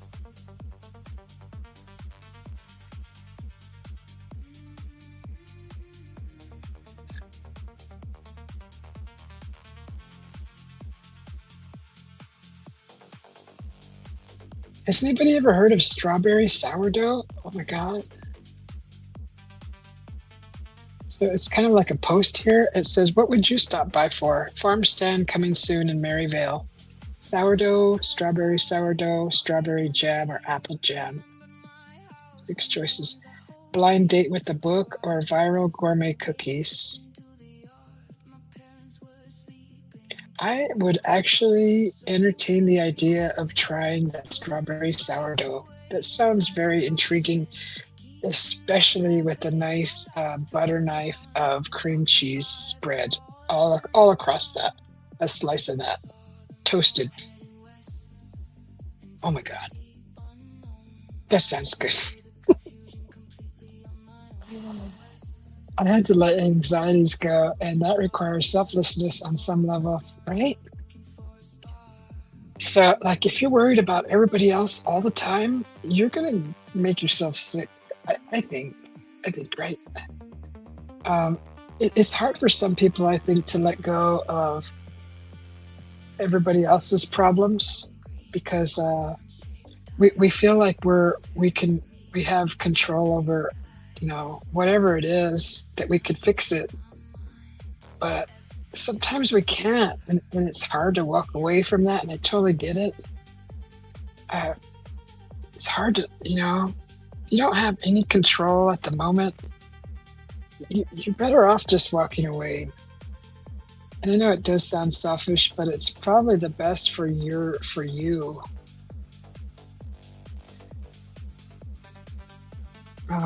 But you got to do what you got to do, right? And I agree. Yeah, you got to do what you got to do. Doesn't mean you don't care. You just get tougher with love. Yeah.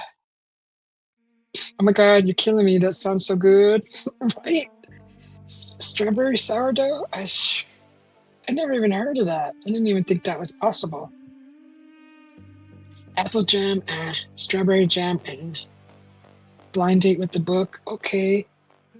If there's fog and it's kind of misty and rainy and overcast, a book is really nice for me. Viral gourmet cookies, strawberry sourdough. That sounds very intriguing. There's no comments on that. God, somebody's gonna comment. God, I gotta at least add something. Nobody like freaking.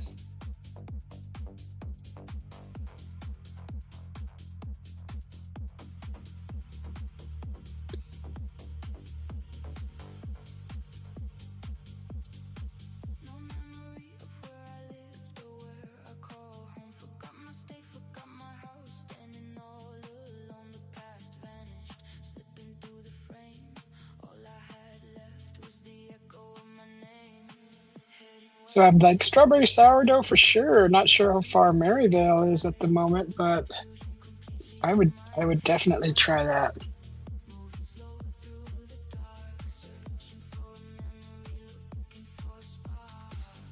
At least give her one comment. This was a few days ago and nobody commented anything. So it's just a poll that they put out that has a time limit of a few hours left on it. At least she'll have one comment on that, where it gives her a direction. Maybe, I don't know. Maybe it helps. You never know.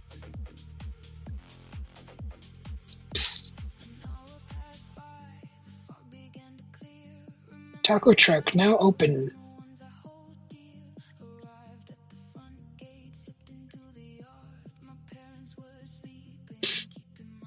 Someone's taking pre-orders for mac and cheese pans. A half pan feeds 6, $20. You know, I always knew this, and I'll take this to my grave. Food is the number one important thing, I think, that brings people together. That's going to be the ultimate thing, other than, you know, choosing love. You know, loving everyone. Food. You know how they always said the best way to a man's heart is through his stomach. I think that's for everyone. Honestly, it's food. Food has so much power. Not like gluttony, not in that sense, but as far as memories, you know, what's that called? Like comfort food. Like you can have a dish, and it'll take you back to a wonderful memory that you had growing up, or whatever it is. But food has like this, just like this thing about it. I think, you know, I feel it brings people together. You know, you can have great conversations over food. I always end up talking about food, but it's just because I think not like, you know, you have to eat food all day long, but you know, having a nice meal that tastes good, you know, you're comfortable while you're eating, you know, you're in good company. I think that's a really good time. And you can do food anywhere. You could do food in the park.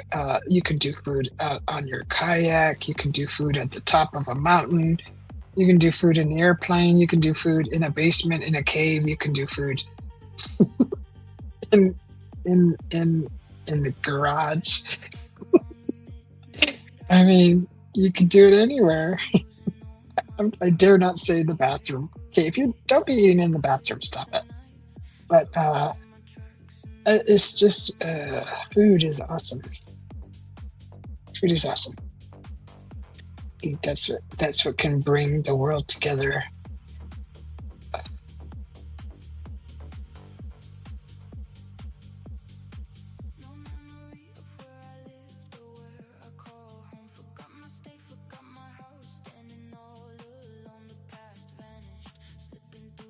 These stupid ads. Oh my God, they're ridiculous.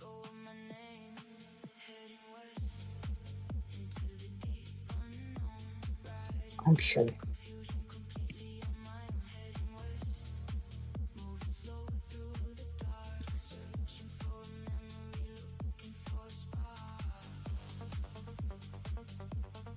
There's a men's club in Fountain Hills.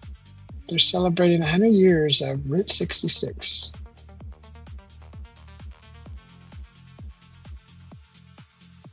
What are some of your favorite memories or stories related to traveling on Route 66?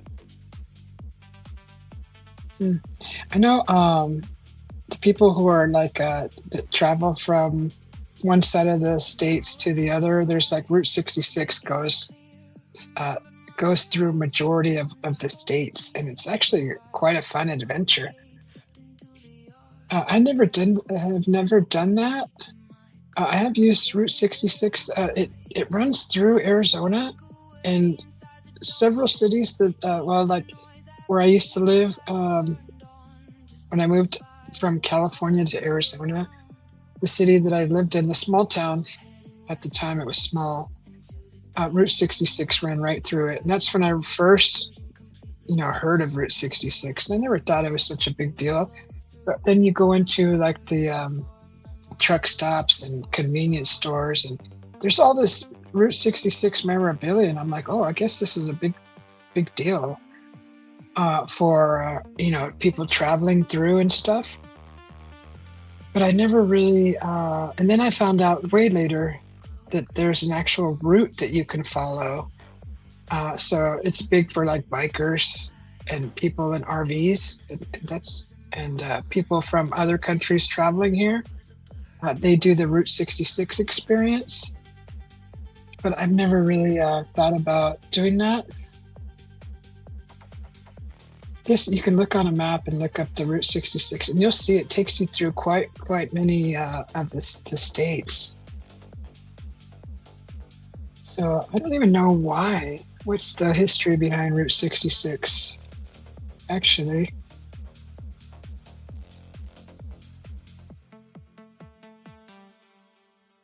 okay.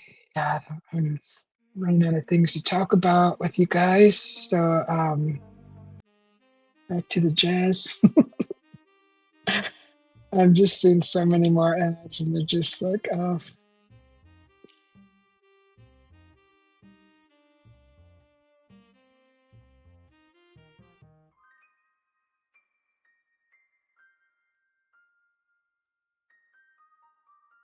Oh my God.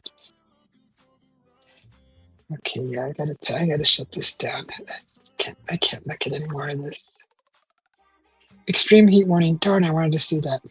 So, what's our extra before I close this down? National Weather Service has issued an extreme heat warning. That was yesterday.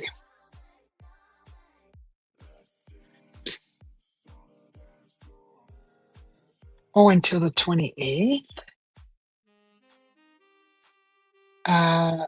Dangerously hot conditions, afternoon temperatures 108 to 114 expected.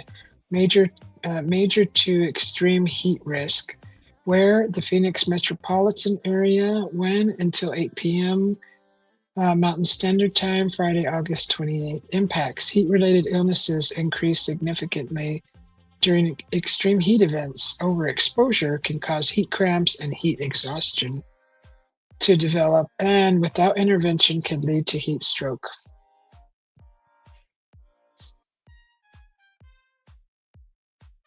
An extreme heat warning means that a period of very hot temperatures, even by local standards, will occur. Action should be taken to lessen the impact of the extreme heat. Take extra precautions if you work or spend time outside. When possible, reschedule strenuous activities to early morning or evening. Know the signs and symptoms of heat exhaustion and heat stroke. Wear lightweight and loose-fitting clothing when possible and drink plenty of water. To reduce risk during outdoor work, the Occupational Safety and Health Administration recommends scheduling frequent rest breaks in shaded or air-conditioned environments. Anyone overcome by heat should be moved to a cool and shaded location. Heat stroke is an emergency. Call 911. Public cooling shelters are available in some areas. Consult county officials for more details. Someone commented, that's going to mess up the week. There goes the energy consumption. Someone also replied, if you're up on current events relative to the chemtrails dropping all kinds of harmful things down onto us, then you know some of these are for the purpose of filling our bodies and the atmosphere with metallic nanobots, or whatever they call them, so that each of us are like an extension of an antenna aiding in the frequencies emitted by 5G, soon to be 6G. And these conducting elements may be contributing to the alarmingly more frequent and increased heat we are all noticing. All you need to do is look at the forecast and you know it's going to be a scorcher. Don't most people expect this in the valley in August? If not, they should. Yeah, that's like duh. It's only going to be 108 today. Calm down. You're all acting as if it's not normal this time of year, and they're right. It is always hot in the summer. I think, yeah, I think some people. I mean, you've already rescued. I think, well, someone already perished hiking out in this already. I already seen one tragedy.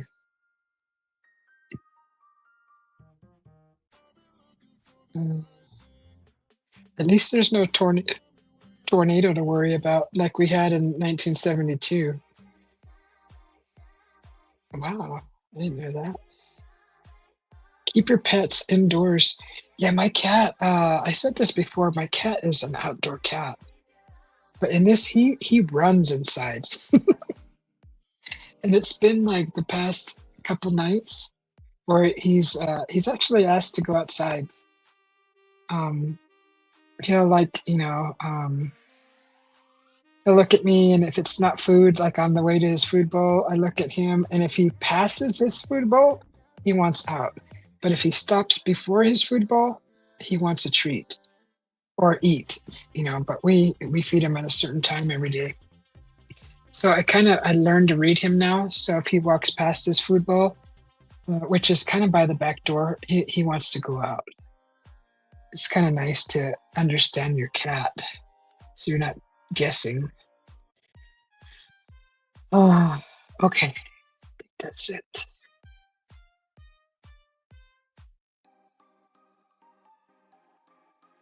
Okay, for sure. I'm cutting it down, cutting her off. Hopefully you guys have a wonderful weekend. If you want to find your way back to my channel, hit that subscribe button, push that notification bell, and you will get notified when I go live again. And I do cooking. Heck, I even do cleaning sometimes. If you like watching that, I can do like silent cleaning. Sometimes people just don't want to hear no jabbing the jaw. I got plenty of cleaning things that I can clean. I can sit and focus on a section of the wall. if you like want to watch that. Anyways, I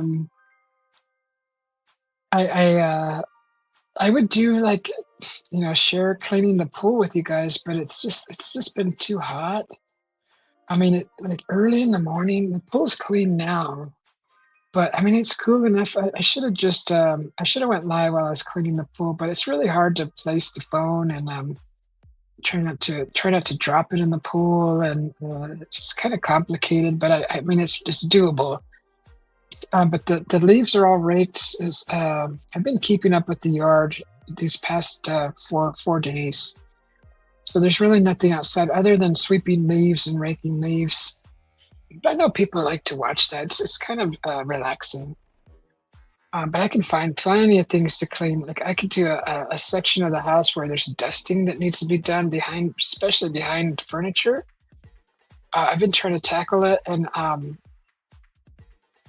it feels kind of like going live doing it. It kind of inspires me to do above and beyond and actually really get it done other than procrastinating and not doing it. So I think it helps a lot. But I really need to get some dusting done. And if you want to see that kind of stuff, I mean, come back, push that subscribe button. And I usually put it in the title what I'm doing, so that way you know what's going on. And I just want to thank the subscribers, especially the members. And I've been trying to come up with some members only videos. And I think for now, it might be. I'll try to get creative and come up with different things, but I will try to. I will make it a point to come out with more member videos. So. They'll probably be quirky or whatever, but it'll be real. Anyway, so I think I'm going to call it a night. It's 4 a.m. here in Arizona, and I think I will leave it at that. Push that like button if you made it this far. I'd appreciate it. It helps put my channel out there to a bigger audience, to a new audience, new viewers. So if you want to help support my channel in that way, I'd appreciate it very much. And I wish you all a happy Friday and a wonderful weekend if I don't see you again. So I'll see you guys. think I'm finally tired. Let's see if I can get my darn computer to freaking work. It's just not working right. It's not scrolling. Let's see what's going on with this. Okay, it might. Okay, hold on. Let me see. Let me get a couple of screenshots of the top fans because I always put that in the thumbnails. What is this on the? This is on the phone side. Looks like we got one. Okay. I think that was Kane. Honestly, Kane, here, crack up. And I'm just gonna go to the other side and get a snapshot of the horizontal live and get the top fans on that. Put that in the thumbnail.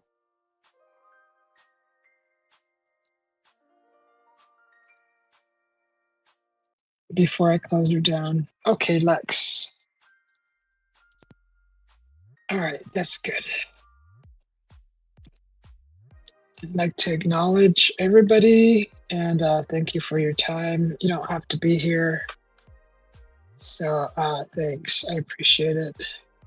And some of us are up real late and then like, what are we gonna watch?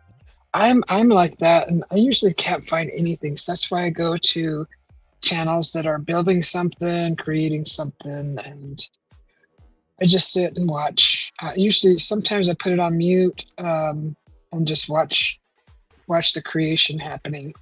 It's usually what I do, and I like it. All right, let's see if I can close this down now. Come on, let me scroll.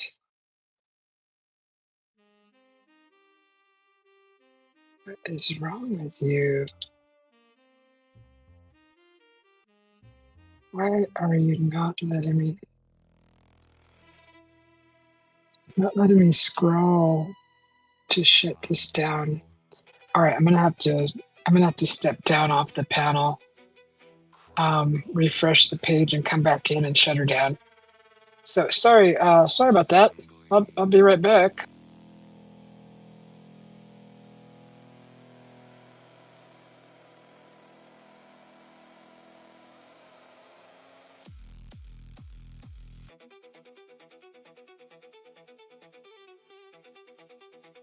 Okay, I'm back.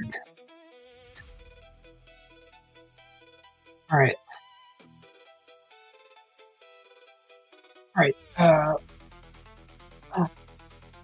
Thank you guys for coming in, hanging out with me, and I will see you all later. Have a good Friday. Have a great weekend. If I don't see you again. And thanks again. All right, guys.